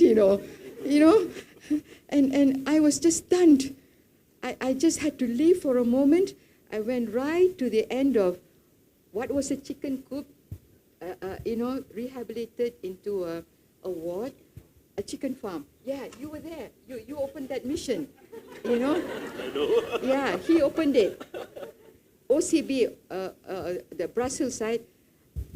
I just have to tell you something here to take this opportunity. I'm truly honored to have my fellow Malaysian brother in arms. So proud of him to be head of mission in so many places, in MSF and also with ICRC, because personally, someone of our skin color, it's not easy. And he's gone through the ranks to be that, So MSF Belgium has given him the trust to open up these missions. And I stand in awe of him, because I know, having worked with ICRC, I was the first Malaysian health delegate to work with ICRC as well. And I didn't stay long because I was too naive and idealistic, I couldn't, I was outstood, But to survive with these big organizations, you can do so much more. And hats off to my colleague here, to find the balance between the both worlds and go out to do so much and represent Malaysia on that stage. So I am truly honored that, we have Malaysians like that. There are so many more as well. And here I also want to say to something like what Dr. Koh said, it all starts here too. You don't have to be right out there. And later on, a slide will come on where I found a patient in front of HKL, a homeless guy, right in front of HKL in the bus stand.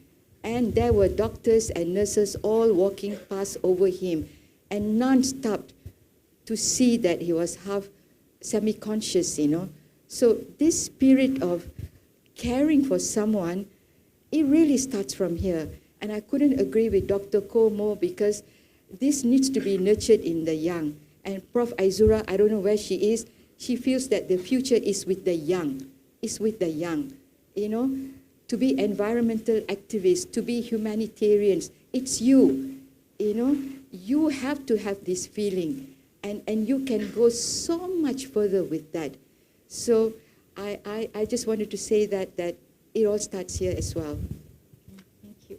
Thank you. Wow. So it sounds like at a personal safety perspective, there's quite a lot of reconnaissance and intelligence that goes in beforehand to try and plan every mission. Was that the same as it was when you first started doing your missions, like in the late 80s? I imagine things must have evolved over that course of time as well. Oh, there were no computers. I was in Pulau Bidor. We processed hundreds and thousands of refugees without a single computer. And now it's like you can't do anything without a computer, And I wondered, how did we vaccinate thousands of patients, immunization campaigns, tuberculosis program. I worked with IOM. It's the International Organization of Migration, where they screen patients, refugees, displaced people before they are settled in third world countries. So I worked in Pulau Bidong. And, over the 10 years Pulau Bidong was open, believe me, hundreds were processed. So we still did it with paper, books, and records, and the old way. It still worked. And so I'm still old school, and Prof. Zul, Dato' Zul attests, I still don't use a smartphone. I'm still thinking of how we can still navigate using minimal technology and still get the work done, But unlike my colleague, and I have someone in the audience, my friend Wai, who has been also a humanitarian worker, and she's going to leave to the Blue Nile shortly, and who can attest to this. We are indispensable in this day and age without technology. With drones, with drones, they'll go and see where is the place to set up the camp. We didn't have those technologies then. So it's completely different way of operating now, right? Yes. Confirm. Yeah. And again, organizationally, from a safety perspective, you mentioned to me before, Himan, about some training. Huet, is it, or something like that? You said Heat. Heat. Yeah. Hostile environment awareness training. Yeah. Can you share with everyone what that entails, or what that may be about, so that they know what to be prepared for if they were to go down this line? It's a very interesting training. Yep. Usually it's done by ex-military commandos, medical profession in the military special force, US or NATO. There's a group of guys and ladies, and usually it need to be endorsed by the organizations. Yep. Especially when they see the potential that you're going to work in conflict and complex settings. That means the important part working in complex and conflict settings, which has changed a lot over the years. The complexity today is really difficult. Look at the Ukraine. Ukraine is an urban war. It's not rural. And over the years, I'm specialized in war zones mainly, with the airstrikes, ground troops, all different things. It's like what you're watching in the movie, it's true. Yeah. Much more extreme, let's put it that way. And often, a lot of patients, caretakers, or by default, collateral damage to the populations, because there's the rules of war. Even though there is another law called International Humanitarian Law, it's still debated under the UN Security Council and still ongoing. Yeah, it's a bit difficult. It's a lot of what, as I said, as a bureaucrats and technocrats, and goes on. Yeah. Now, in these trainings, first we will get your consent, because you need to be mentally and physically prepared. So this training is like, probably in school days you do this, you go for camping somewhere, no mobile phone, nothing, like cooking and doing different activities, physical activities. Now this one is a bit more structured. It's very much scenario based, because working in the field, now giving you an idea, you're going from mobile clinics, doctor, nurse, probably a pharmacist or vaccinator, and you're stopped by a couple of young boys with the AK-47. How do you react? So this is what the training is about. Yeah, you need to be calm. You need to follow the driver. Driver is the key. Oh, do you know what is AK-47? No. That's, yeah. See, sister is well equipped. Huh?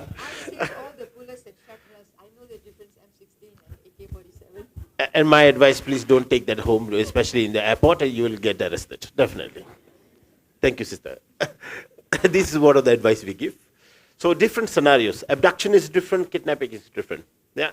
And then, of course, during the abduction, somewhere you stopped at the checkpoint of middle of nowhere, you might be hassled because of language barrier too.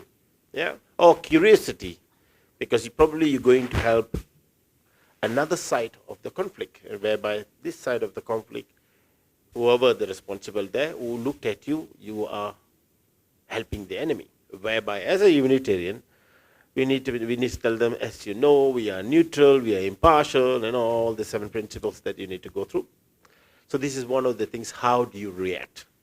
At the same time, this training as well, we will put you in a scenario, And just imagine somebody without, it's not anything physical, huh? Nobody's good. And somebody starts screaming at you, and at the same time there's a loud music, same time there's some, you can hear gunshot, it's all simulations. And we will see how you are reacting. So there's a lot of scenario based, because when situation happens, the first thing, it's not about the organization, it's how you're going to react and how you're going to take care of yourself. And keep in mind, some of the reactions could harm everybody, it means whoever's next to you. And sometimes it can harm the entire operations in the country, which happens to be, it can be closed down because of serious security incidents. So that's why we prepare. However, of course, we're not going to put you straight in somewhere in the front line immediately. There is procedures. There is specialized team for that. It's led by the emergency coordinator, who usually goes to the field for the first assessment. They can do an assessment within 24 hours. They are trained. On deployment, straight 24 hours, maximum 48 hours. You can produce at least 3 to 4 pages risk analysis endorsed by different specialists. Then we give green light for other professional doctors, specialists, HR, because we need HR finance, because we need money a lot. Then only the team of 3 or 5 will arrive for the first deployment of the first emergency, fully trained. So this is how the process is. It's just one of the training. Yeah, but very interesting, isn't it? Use simulations. We use simulations in teaching and training as well. I guess so. It's really, again, doing transferable things. We can learn from each other, learn so much. I think Sister Martina even has had a gun pointed at her on more than one occasion. And look, she bats it off like it's nothing. Oh, yeah. This is commonly happen. Yeah. Because, again, like in Liberia, I remembered, we are going to, it's in Monrovia, and the civil war, massive. Most of the militias, these boys are 9 years old, up to 14 years old, and under a substance of drugs.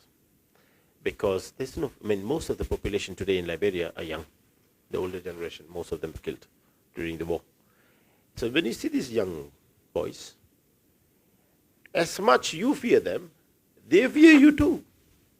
And there is one fine moment there where the weapon's in their hand. So this is where we have to be careful. That's why you have the driver, you have your field coordinators mostly trained, because in a field level, project level, you have a field coordinator, or you call it project coordinator. When it's an emergency, and then you have the head of mission, the country responsible. If it's an emergency, systematically someone, emergency coordinator or head of emergency operations comes in. All of them are trained.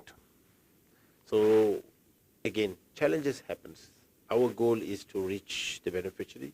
Sometimes we need a lot of patience. We need to explain, even though he's a 9-year-old boy, and it is our responsibility. End of the day, it's still part of humanity. Yeah? That boy, that 9-year-old boy, you have no idea what kind of trauma has he been through. And he became one. When you see this, a lot of movies nowadays is available, talking about child soldiers. It still exists. It's still very active, different part of Africa. Yeah. And it is the reality. So again, all this, you didn't born with it. Huh? So when you go, once you experience, you hear from others, other colleagues, and eventually this is where you will ready to dive in. Yeah. So you almost develop a deeper sense of emotional intelligence and empathy towards others, sensing or feeling what they're feeling to an extent. Yeah. Okay. Again, many of these experiences, I imagine, can be quite harrowing with much death and suffering and pain and loss. How do you cope with all that? Because again, it must be so common in those settings. As much as that could be, I would, those times are just like, they are forgotten. I think our brain the repression and suppression. I mean, it takes over, and we work in teams, and we come back home, we de-stress, and then it doesn't really traumatize us so much because we've got good team support, from the field corps, national level to friends, and when you've done it more than 2-3 times, you get used to it, you don't reflect too much on it. You just get better at doing what you need to do, and I must say what would affect me is when you're not able to help enough. That will leave you feeling with a sense of a deep regret, that wish you could have saved more, wish you had the technology, wish you had that specialist, because there are cases that could have been saved, but we didn't have that specialized surgeon, or we didn't have that oxygen concentrator, or we didn't have that, the peace and security at that time to do that surgery at that time. So it all depends.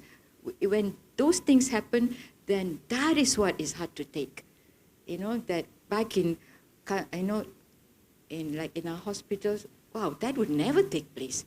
But, well, we have to watch that happen and watch that baby or man or whoever die. They could have been saved because our facilities and expertise are limited, So that is why we do this. We disseminate, If there are professionals, anesthetists, OB-GYN, surgeons, pediatricians, ER nurses, OT nurses, allied professionals, at some moment in your lives, if you can work to have that time, you can choose to volunteer as well.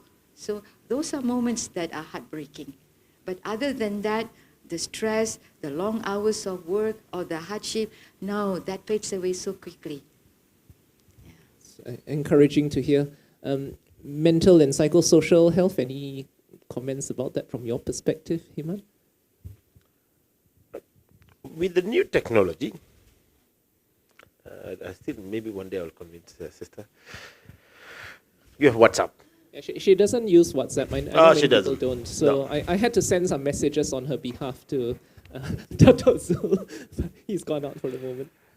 I mean, end of the day is, personally, once I'm back, every time after work,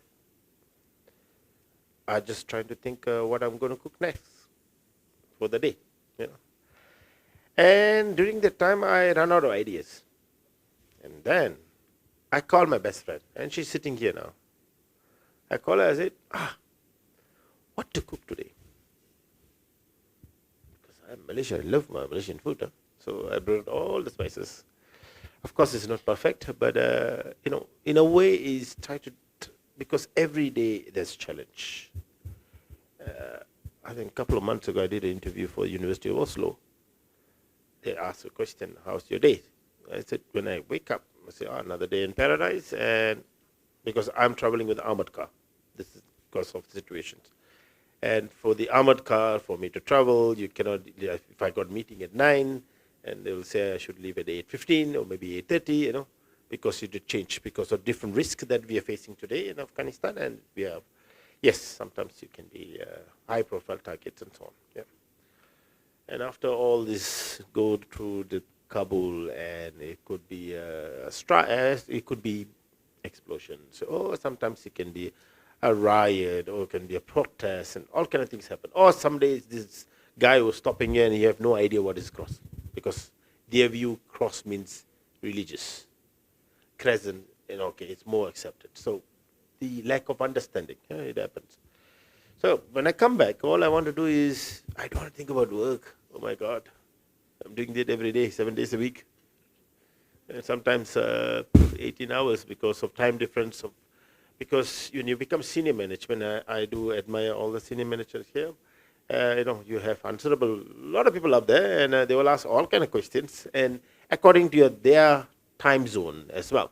So, my role is to make sure Sister Martina can continue what she need to do in OT and finish at 7 and be happy and make sure that everything is served, whereby I have to deal with the bureaucracy and technocrats and asking why. And they will call you at 10 o'clock at night, my times. The Canadians, they love to have a meeting with me at 12 o'clock midnight.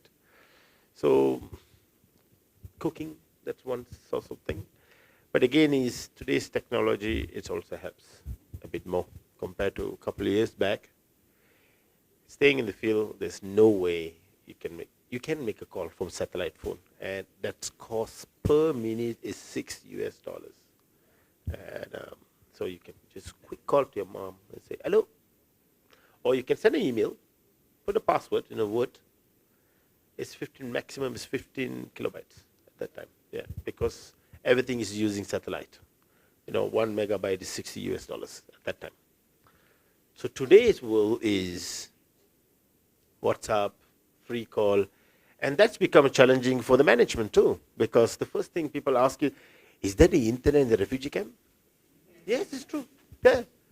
2014, there was a huge refugee situation. Sudan is in Blue Nile state. They crossed to Maban in southern Sudan. We had 76 delegates arrived with 789 residents, staff. And trust me, South Sudan, it's not, they don't, average graduate for midwife per year is 18. And I worked in South Sudan for years now, but it's really tough. And it's middle of nowhere, mud, beautiful. You become yellow or brown, so if you like it. And the first question people ask before deployment is, do we have internet? Because the world has changed a lot.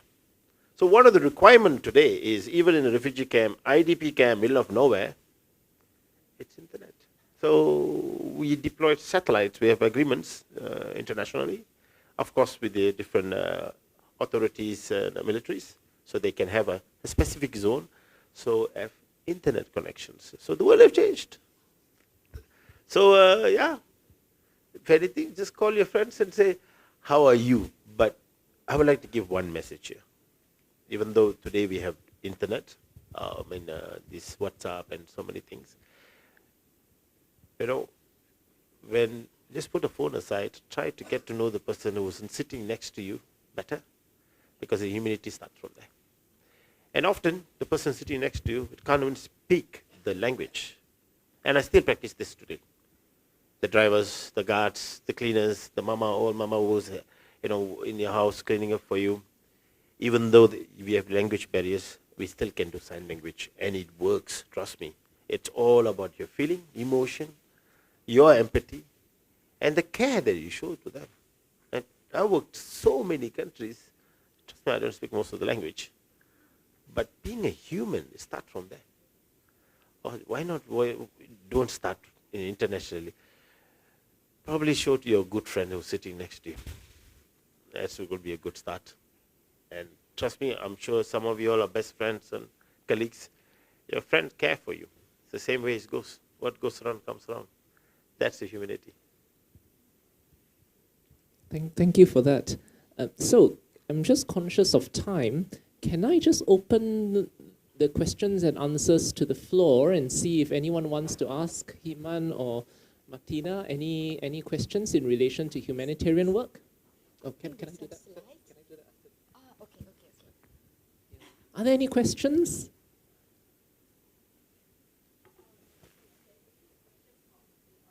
Oh, is there? Right. Thank you very much.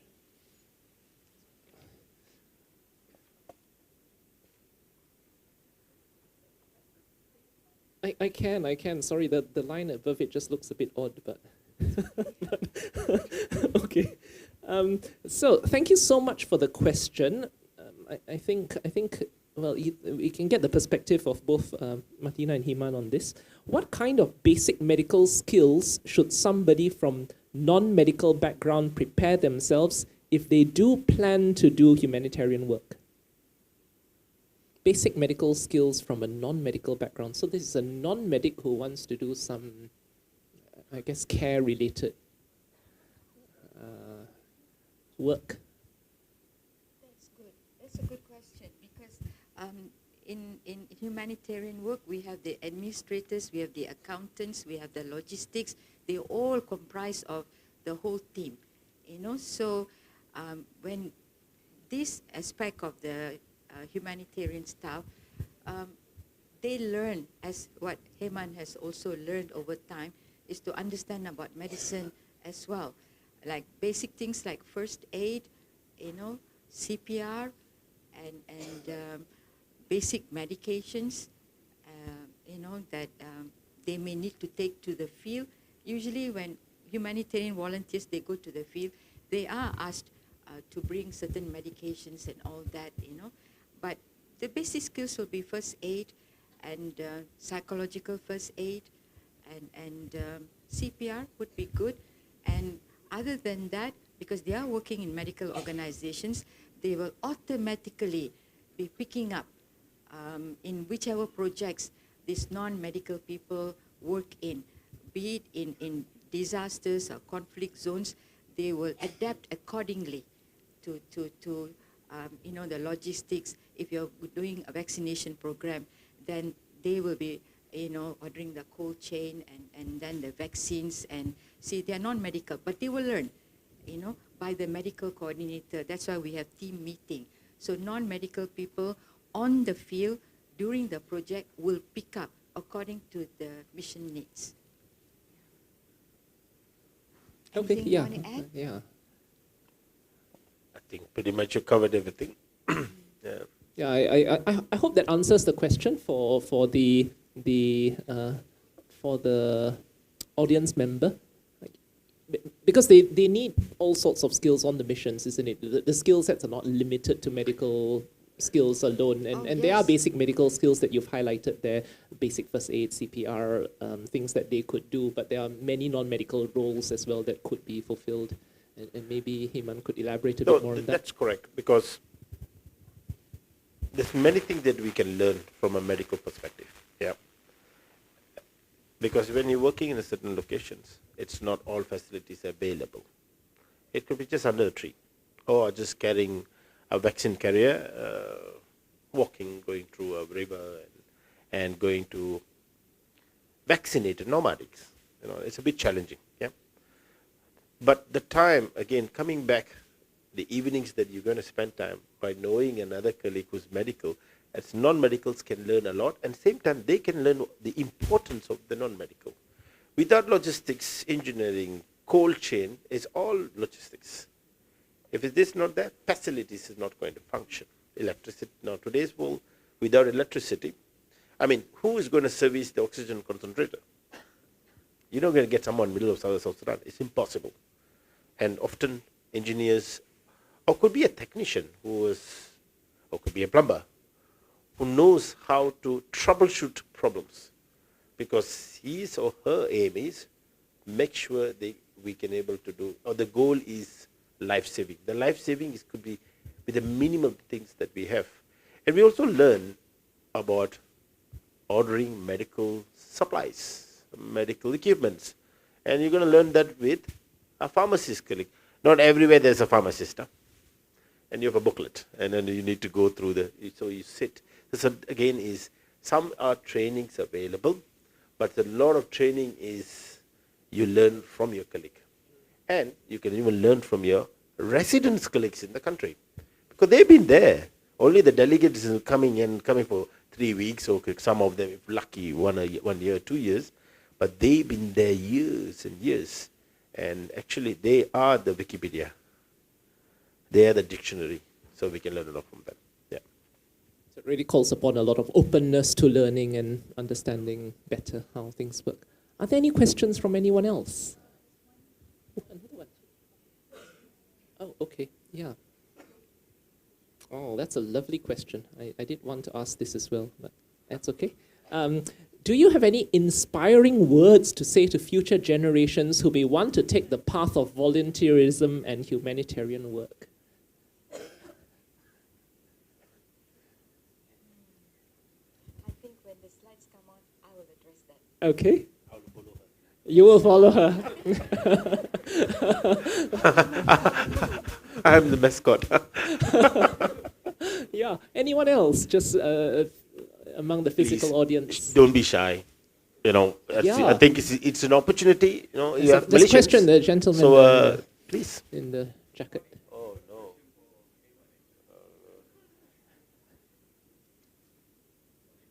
Good morning.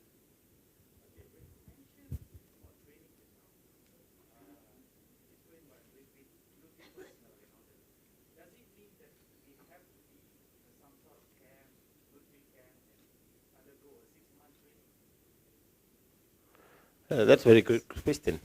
Actually, we're not going to tell you which camp we're going to go because otherwise your friends is going to come there. That's for sure. So usually there's a proper training center, being a bit more isolated from the reality, so nobody is escaping at night because I've done that before. And the training is only lasts for 2 weeks. It's not more than that, because again, it's giving you an exposure. Of course, there is training. There's different levels, much more higher, which you can go. Again, this is where the path that you want to choose. Because if you want to go higher, that means you become the context analyst. Then you can become the conflict resolution or conflict negotiators. For example, sometimes, but this is what training I've been through before. So I'll be assigned to have a dialogue with different leaders or armed actors or non-state armed actors to negotiate access, to advocate what is international humanitarian law, what is humanitarian, what is patient, why you shouldn't touch the health workers, and why you shouldn't touch the health facilities. So there is another level of scopes. We call it thematics. But again, the humanitarian world is quite huge. And I have seen personally quite a number of medical professions who advocate what is humanitarian, what is the importance. But there is a very interesting articles and websites available. It's called Healthcare in Danger. Yeah, it was started after the Kundu in 2015, 3rd of October, there was a bombing in Afghanistan. Probably you can search it online, and there's some pictures available there. And I'm one of the survivor of this. It was an airstrike by the US AC-130. This particular plane is the monster. You run, they can detect. It's infrared system. And we have lost more than 42 people in this hospital. They bombed the hospital. And I was there as an emergency coordinator, and I've lost quite a number of patients, caretakers, my own colleagues, and so on. And it was hard. But again, this is all how do we advocate? And right after that, for almost 2 years, we are advocating about, do no do harm, protect health workers, protect health facilities. But again, it's need to be continuous. It happened in 2015. We're still doing it because there's still a lot of health facilities, health workers being by default targeted. Or when you talk to authority, they say it's collateral damage. Yeah. So there are a group of people also doing this specific advocacy. And also I would like to say thank you very much. As a gentleman there with his camera, that is his role as a communication advocacy. He will take the pictures and he will elaborate it, and we advocate. So there's a lot of sectors. Yeah. So it's broader than the seats that we're sitting today. Thank you. Any other questions? Nothing is too simple or basic. You only have them for the next few, 15, 20 minutes, depending on how long this session goes on for. So please take advantage of this opportunity now to ask them any burning questions you may have. I would love to hear from a nurse. Come on. The future young nurses. Who's going to, take up the baton that I'm going to pass to you? Would any of you consider? Yeah? Boleh? Boleh consider? Tunggu dulu. Graduate, straight away marry and all that. You can do all that. Because you can also do humanitarian work right here, like Dr. Koh said. You don't have to go far. Just give back. Just give back a little. Yeah. Just to add what Sitsa said, in Malaysia, there's a lot of platform. There's a lot of international organizations also doing social gatherings. Yeah, it's a more to, there are quite a number of field workers who was returning back, whereby it's called tea and talk, and they share your experience. And often they do some activities as well. For example, Malaysian Red Crescent, quite often they do trainings on first aid, CPR, and a lot of talks about PSS and so on. And whenever you have time, don't do it alone. Go as a group, join it. It's just a session, a day or two, and there's a lot of volunteer work there. And probably from there, you will find what you really want. You don't have to wait until you graduate. You can start now. Itself.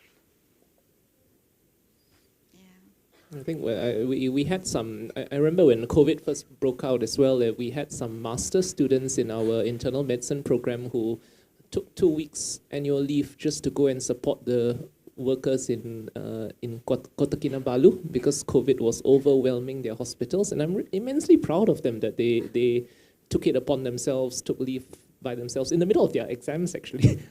But nevertheless, really had the heart to go and do that. So it was incredible. It's a great example. I have a good friend of mine, bro, I would say, one day he called me, he said, this COVID situation in the neighborhood and people are really struggling, and how can we do food distribution and hygiene kit distribution within a protocol whereby they are all protected? There's a way to do it. Because COVID came now, but a lot of these symptoms, a lot of things, is already existing guidelines on Ebola, hemorrhagic fever, and different ways of preparing, and a lot of IPC, etc., etc. It's a lot of logistic arrangement. I just sent them a couple of links, and I said, I'm sure you can work it out. And they managed. So there's a will, there'll be a way. Himan, I've got another question for you. You like this one, though. May I know how to apply if I were to join into your International Red Cross and Red Crescent? Any specific website? It's an online question, yeah. Yes, there is specific websites. You can. There's two sectors on it. One is IFRC and one is ICRC. Both are part of the Red Cross Red Crescent. Yep. And of course, you also can join through the Malaysian Red Crescent. Yeah. And usually you join from the Malaysian Red Crescent because our mandate to support the national society in the country, like I'm doing in Afghanistan, and that's one of the opportunities as well. Yeah. But again, it's quite a process. Again, think about it. What do you really want? Talk to a few friends. Join a couple of talks to listen. And that is one opportunity to join the Red Cross Red Crescent. Again, there is a lot of INGOs available too. It is there. They are looking for a lot of people. There's a lot of emergency today. In Pakistan, there are not enough people to go there. But we are coming from Southeast Asia. We know the culture very well. We know the culture, we know the food, we know how to adapt quickly compared to many people. And a lot of organizations looking for. But again, of course, there is challenges. But I think this is a way we should advocate to our leaderships and our responsible, see how we can get an exemptions or a way for fellow Malaysians to contribute in this kind of emergency. Yeah. Yeah, certainly. I guess the processes aren't there yet, but it's really a call to action, isn't it, by our own university, by our hospitals, by the Ministry of Health to provide those avenues or enable those avenues for our staff to be able to volunteer should they have the heart and desire to assist in other countries. I have a question for you. When am I going to go, is it? You've been slaughtering us with the questions. When are you leaving? Yeah, I figured that was the question for me. But honestly, as I've shared with you before, I would be interested, but I would like to explore the different opportunities, like because I'm not a surgeon, so I may not be able to do trauma and emergency type things, but it's just what different areas I could assist in. Be interested to hear more. There is plenty. You don't have to be a surgeon. I think I'm sure. your personality, I think it's already warm enough to actually treat a lot of people before we go to the clinical part. I can believe that. I believe in that. You know. Of course, let's continue our dialogue of nice teh tarik in a mama shop, and then we should go for that. Absolutely, you've got my number. Himan's actually got to go to Afghanistan. He's got to return soon, isn't it? Yeah, I'm leaving soon. Probably end of next week. I'm back to Afghanistan. Yeah, so the window of opportunity is narrowing. I have to catch him before he heads off. Ah.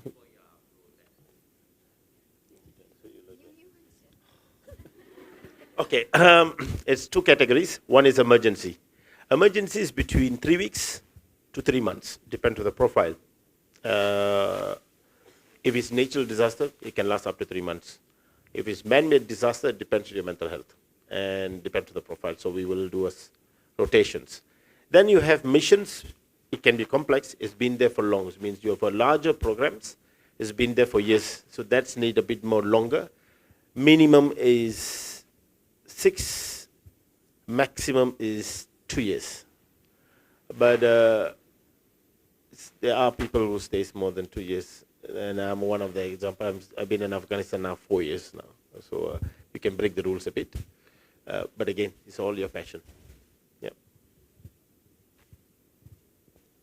Anyone else? Kenapa malu?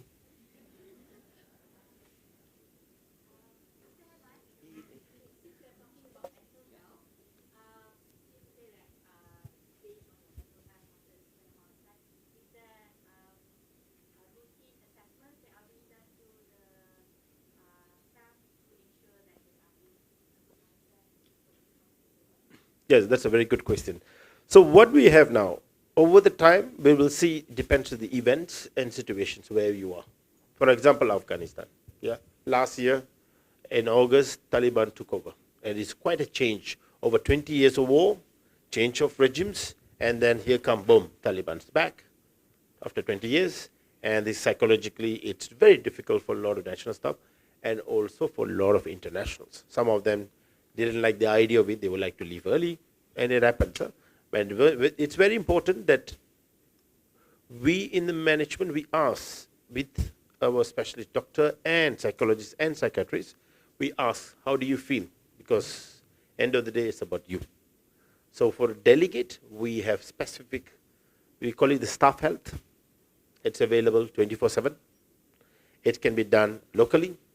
If you want to have a bit more privacy and you want to have somebody different, we have for Asia Pacific, there's 4 locations.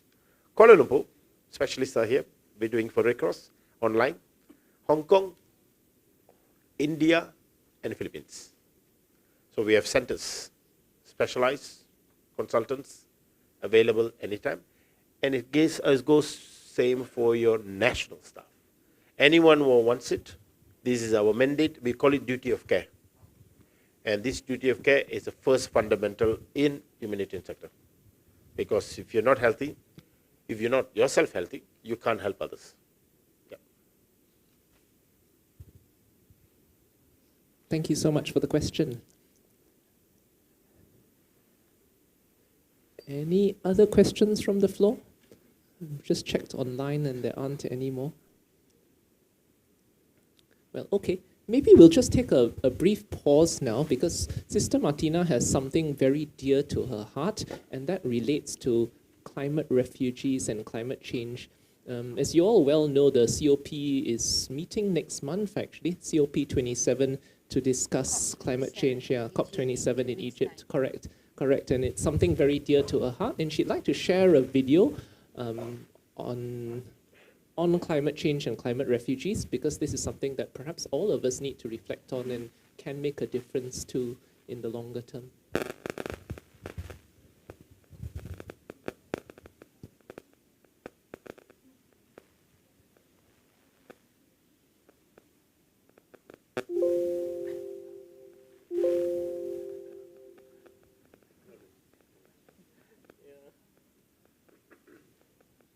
It's technology again. Research shows that the Earth's climate is changing at a rate that's exceeded most scientific forecasts. Some communities have already started to suffer. And yet the term climate refugee does not actually exist in international law. A refugee is defined as a person who has crossed an international border, defined by the 1951 Convention as owing to a well-founded fear of being persecuted for reasons of race, religion, nationality, membership of a particular social group, or political opinion. But what if someone is a refugee within their own country's borders? The current scenes in Australia offer a glimpse into the future. Bushfires have been burning since September. Dozens of people have died. Forests and farmland the size of Bulgaria have been razed. Some blazes were so monstrous they created their own weather patterns, causing dry lightning and fire tornadoes. We have noticed many extreme events, heat waves, floods that have impacted droughts, that have impacted people around the world in terms of migration of people.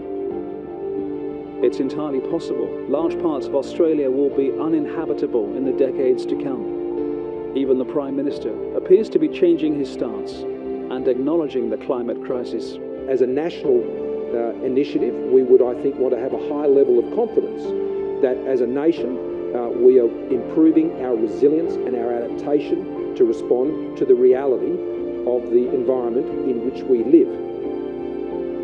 In 2018, extreme weather patterns such as severe drought in Afghanistan, tropical cyclone Gita in Samoa, and flooding in the Philippines all resulted in acute humanitarian needs. And it will get a lot worse. A 2018 report by the World Bank estimated that within the next 30 years, there would be 143 million climate refugees from Latin America, Sub-Saharan Africa, and Southeast Asia alone.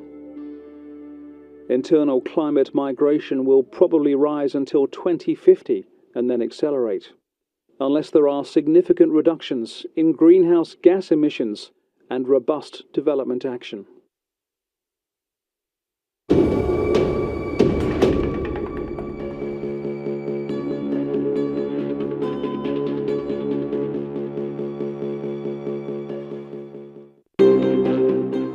Research shows that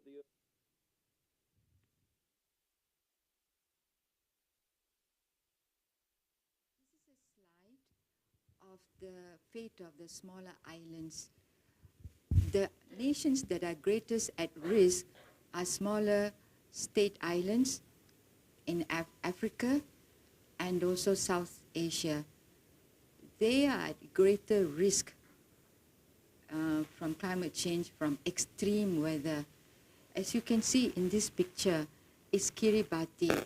It's a low-lying island, and that was in 2015, and now it's increasingly more submerged. And last year, MSF had to go in to support the health infrastructure there, and it is estimated that that island will disappear in a decade or so. And this is because of the climate change. And so we have to focus so much on this topic. Can we have the next slide? This one is drought, and this is in Ethiopia. What we do in Western countries and in developing countries, and I must say G20 countries, are responsible for 18% of the world carbon emissions.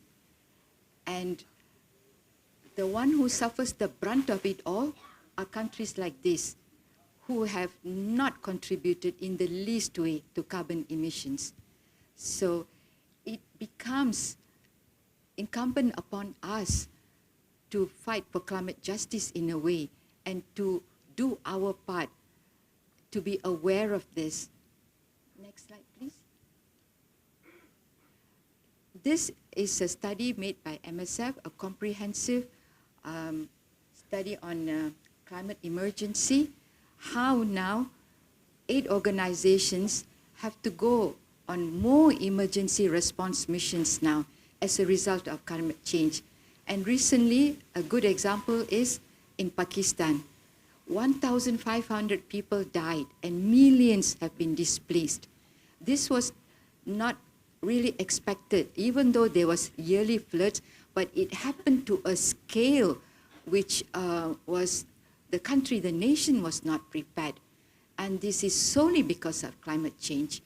And humanitarian actors had to rush to help support the people because, with floods, outbreak of diseases, and food insecurity. So increasingly, humanitarian actors have now looked to the part of responding to climate change refugees. Previously, decades ago, it was man-made disaster, war, natural disasters. But this is something that's added on, a strain that has been put onto humanitarian actors as well. And we have to also, even though we live quite well in Kuala Lumpur and in Malaysia, and we are not so conscious about it, but we too are facing the brunt of the floods. There is deforestation. There is deforestation in Sabah. We have lost biodiversity in the planting of oil palm, so, and that has caused climate change as well. And over time, this will impact us. Slowly but surely, it will reach us. You young people are the ones that will be facing it. And we are responsible to answer you. If we are not prepared as nations and government policies, how to curb these carbon emissions. And we have to work on having zero waste and net zero. These are all things that you can Google and you can see how, as individuals, you can contribute. Next slide, please.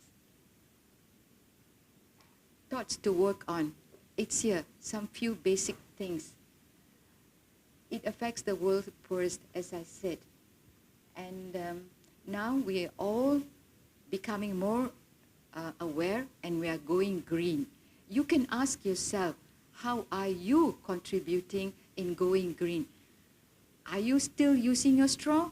Are you still, when you go to the eatery, taking single disposable containers? You can bring your own container. You don't have to consume that plastic. You can take public transport. You can use LED lights. So many things that you, on a personal level, you can be aware of. So each of us can be mindful in going green, and you can calculate what is carbon footprint. There is a formula there, and you can see, are you a eco-friendly person or not? When you calculate, you can just Google and see what is your carbon footprint. And we have to now share responsibility, not just for what happens here, but what happened to that girl standing in the drought-stricken area of Somalia, because how we consume the cars, the fossil fuel emissions, the ACs that we all turn on in our homes, and how we live our lifestyle indirectly has an effect on the climate, and the winds blow it out to another part of the world. When I was in Niger and driving through during the meningitis vaccination campaign, I saw their earth. I said, why is their earth so dry and caked, so hard? Nothing grows there. Nothing. And the people said, because there's no rain. No rain. And I remember watching one farmer carrying his lifeless goat. The goat itself is malnourished. And that farmer wanted to sell that goat in order to get money for food. But the goat itself was half dead, and is carrying the goat to the market to sell. And that was so heartbreaking, And there are G20 countries, completely, having 4 cars, having the heater on, living the lifestyle which is costing someone else in other parts of the world. So unless you witness that, you today, when you walk out of this auditorium, you'll probably go to the eatery and you'll probably take your food buy in that disposable plastic. Don't do that. Be conscious. Because every little thing that you do makes a difference, makes an impact on some other part of the world. We are healthcare providers, and sometimes I'm a bit embarrassed because I see doctors doing that as well. You know, I would have expected more from them. You know, so if we don't, you know, watch our carbon footprint, and we can advocate, tell the canteens in all these universities, please have biodegradable degradable products, you know, and put signs out there. Please bring your own container if you want to take away food, you know. You start small. You start small. And that goes a big way. And how do we dispose of hospital waste also? The plastic that we consume in the wards, the IV tubings and all that. Has anyone ever stopped to think how they are disposed? How does it go into the landfill? All that are things that young people need to think about. And I see that, you know, it's starting. It's good that I see in HKL, everywhere has recycled bins. And I can see, because it's starting from top down.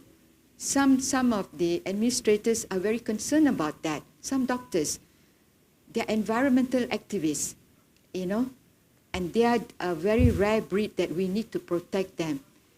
We need to protect the equilibrium between nature and humankind.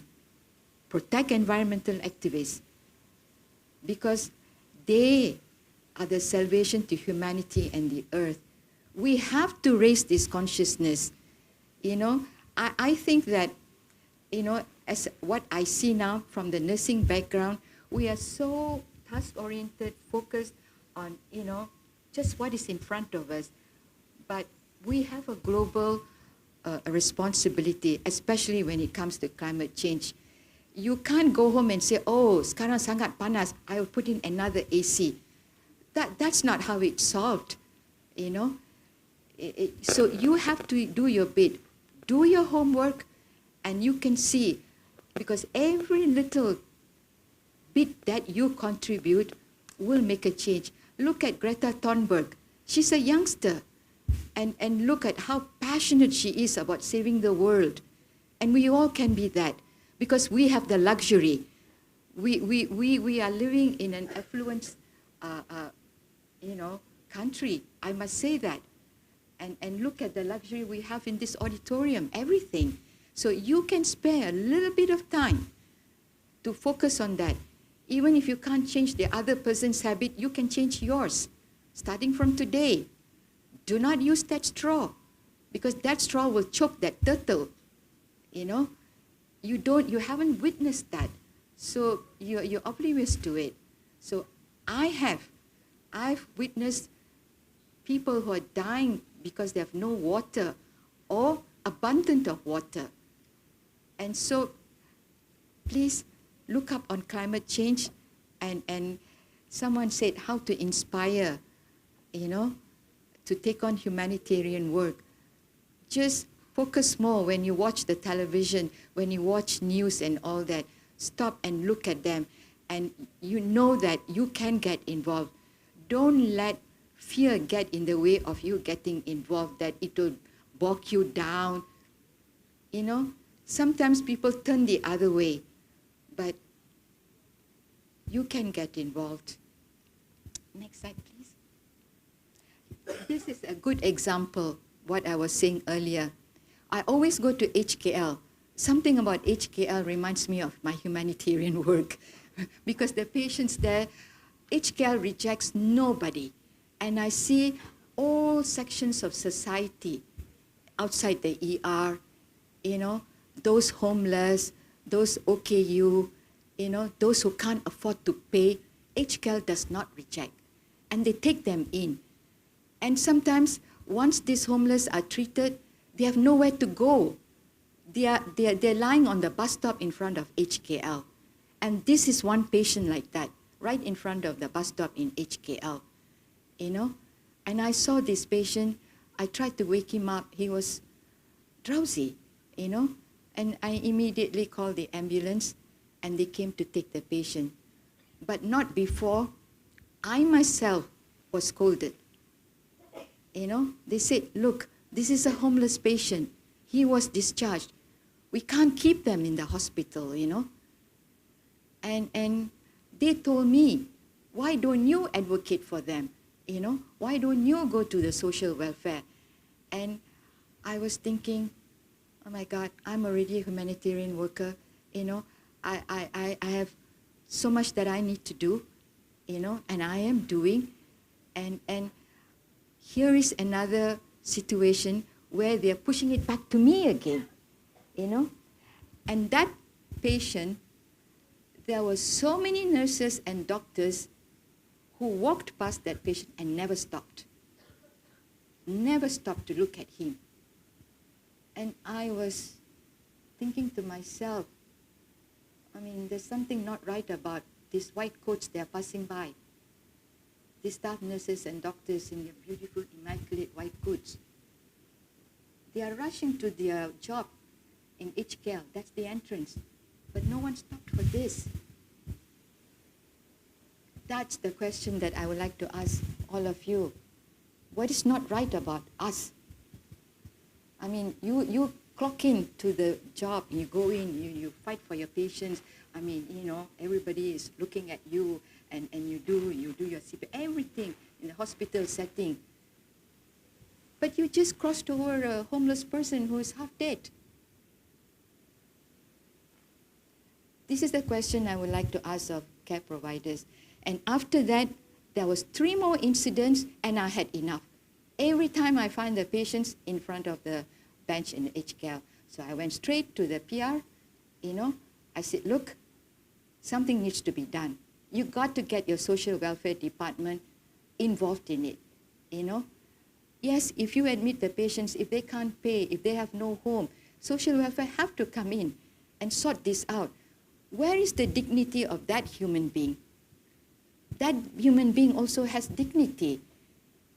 I mean, an animal is left, we ignore, but a human being, only when it's dead, I think the police will come and they take the body and put in the mortuary. But we allow it to happen. And that's why we need to advocate for this. And after several times, I was speaking to the public relations, and then they got something going because they were too slow. And I said, look, I'm going to the Pengarah next. So I stomped into the Pengarah's office, you know, and then they were investigating back again. How did that patient, because I saw the medications, discharged from HKL, you know. And when the second time when I brought another patient back into the ER, and I got scolded by the ER doctor and nurse. Why are you bringing this patient back here? This patient was discharged early this morning. I said, what do you want me to do? You want me to just leave him there by the roadside? I can't do that. I can't travel all the way to around the world and do humanitarian work and ignore this person on our 5-foot path. It doesn't make sense to me. You know, so this is where we need to strengthen our convictions and our system by each one of us, you know, getting involved. Go see who's the superior, who is this, who is that.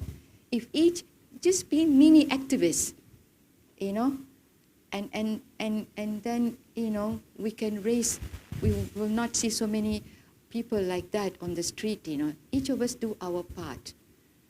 And I think that is my takeaway message. Do a bit more for others. Get involved. Next slide. This is something that I think,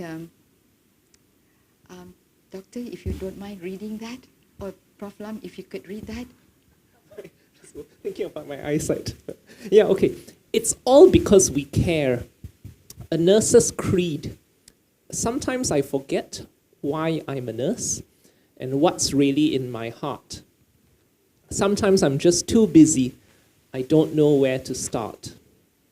Then someone holds my hand and greets me with a smile. They ask if I could stay with them for just a little while.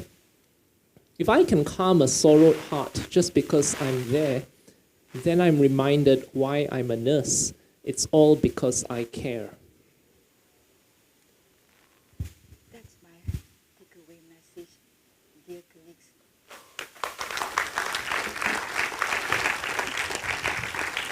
Thank you. Next slide.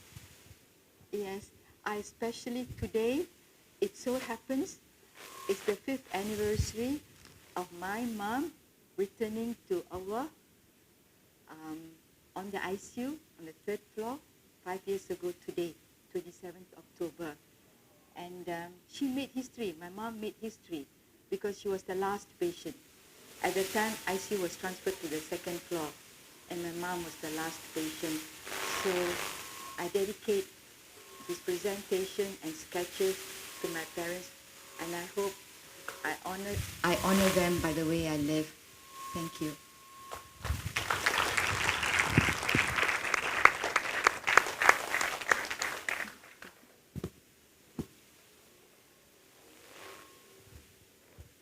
Oh, it says Q&A.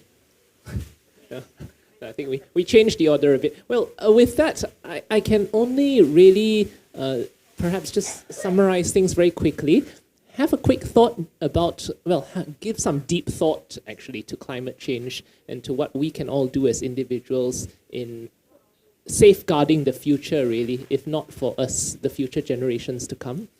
The second thing that I would like to highlight is, I guess what was said earlier, isn't it? You don't really need extraordinary people with extraordinary skills in order to do humanitarian work. I think Himan did put it across very nicely that, I mean, if you're willing to learn, if you have the heart to do it, if you can work in a team, then it's a question of really putting yourself forward, me included, I accept, as to how we can contribute and how we can support. It may not necessarily need to be far away lands. It could just be on our doorstep in Malaysia.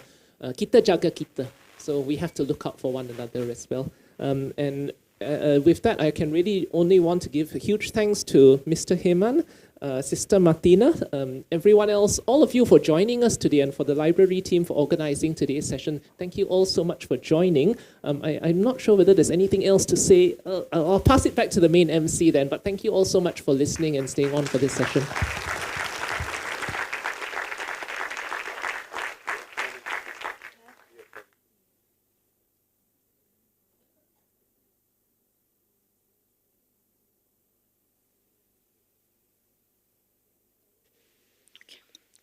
Thank you, Sister Martina, Mr. Heman, and Dr. Lam Chilong for the insightful exchange. I hope this session was invaluable for everyone, and some of us will be inspired by Sister Martina and Mr. Heman and would consider participating in humanitarian works in the future, whether close to us in the country or abroad. Before we end this session, I would like to invite Tan Sri Zarina Anwar to present our speakers with a small gift as a token of appreciation.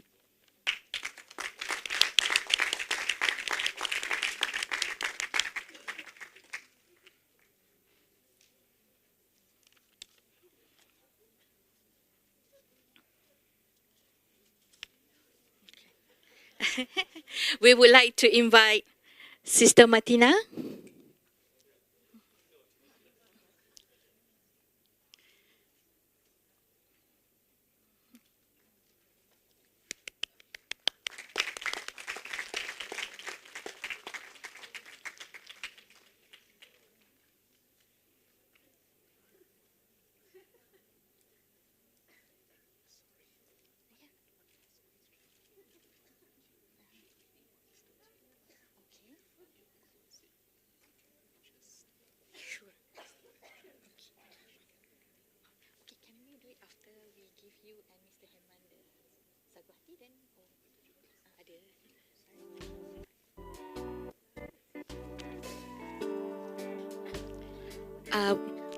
We would like to invite Mr. Heman.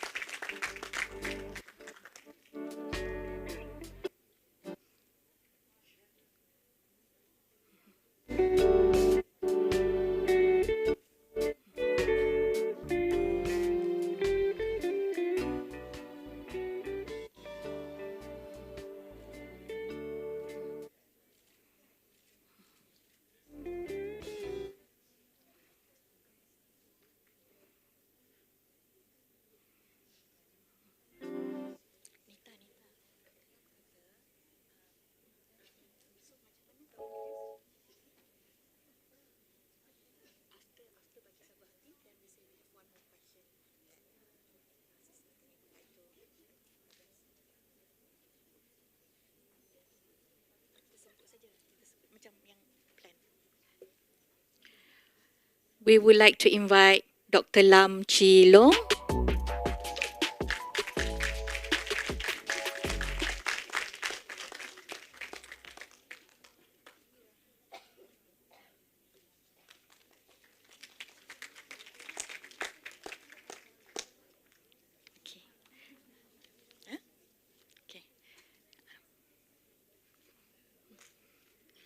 Thank you very much, Tan Sri.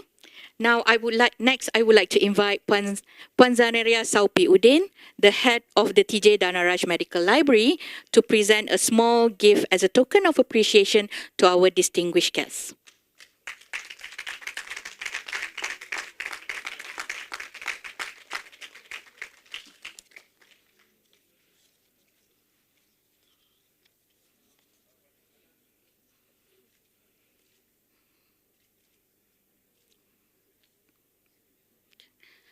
We would like to invite Professor Dr. Ong Teng Aik to the stage.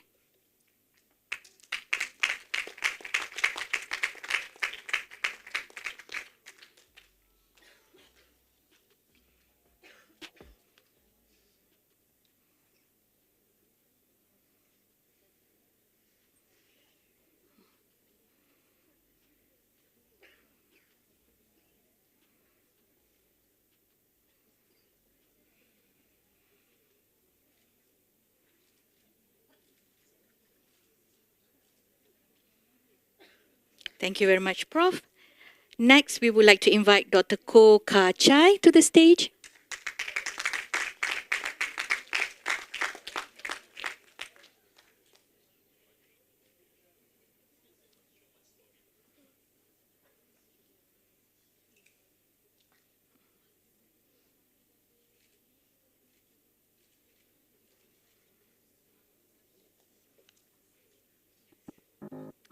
And finally, we would like to invite Datuk Dr. Zulkifli Ismail. Oh, he left already. All right, we will be sure to forward it to him. Thank you very much. Now, before we end the session, there is one more question from our YouTube viewer that Sister Martina would like to address the question that they have posted. This is a reflection of the tireless energies and passion Sister Martina has towards humanitarian work. That I noticed there was one more question. Someone was seeking some inspiration because we have a staff nurse from OT. Her name is Nisa, and she said she was truly inspired by your humanitarian story, Sister Martina. Staff nurse Nisa was actively involved in volunteering before COVID, but after 2 years, she's really struggled to get herself back on track. And she just asked whether there was any last word or motivation from Sister Martina to keep her involved in humanitarian work, or alternatively, what makes her stay on this path despite so many obstacles. She was so passionate and keen to answer it. So I think if there's someone in need here seeking some guidance and direction and motivation, and so Sister Martina, being herself, can't help but support the person in need. From what I gather from the question is, she wants to know how to keep going, motivation, right? Is that right? Yeah. Well, I'll share something personal with you. I hope Khairunisa is listening. Do you think she's listening? Yes. Yeah. This past 4 or 5 months, I've had a health issue, And then when Puan Zana approached me saying that, yeah, they're going to do this project, I knew this is once in a lifetime, and my dream come true, and I want to share these humanitarian stories with the others. So every week or other, I will come in the library and work with them. And I worked with them being in pain. And I'm still in pain. So if I can endure physical pain and believe in this cause so much, Khairunisa, you can very well know that nothing should stop you, and you can go on. Thank you.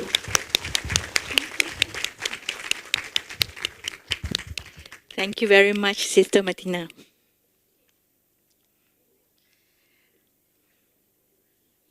And that brings us to the end of the session. I would like to thank everybody for your time in joining us today. And I would like to invite you to visit the exhibition at Wing A, Medical Library, and later as well for some refreshments.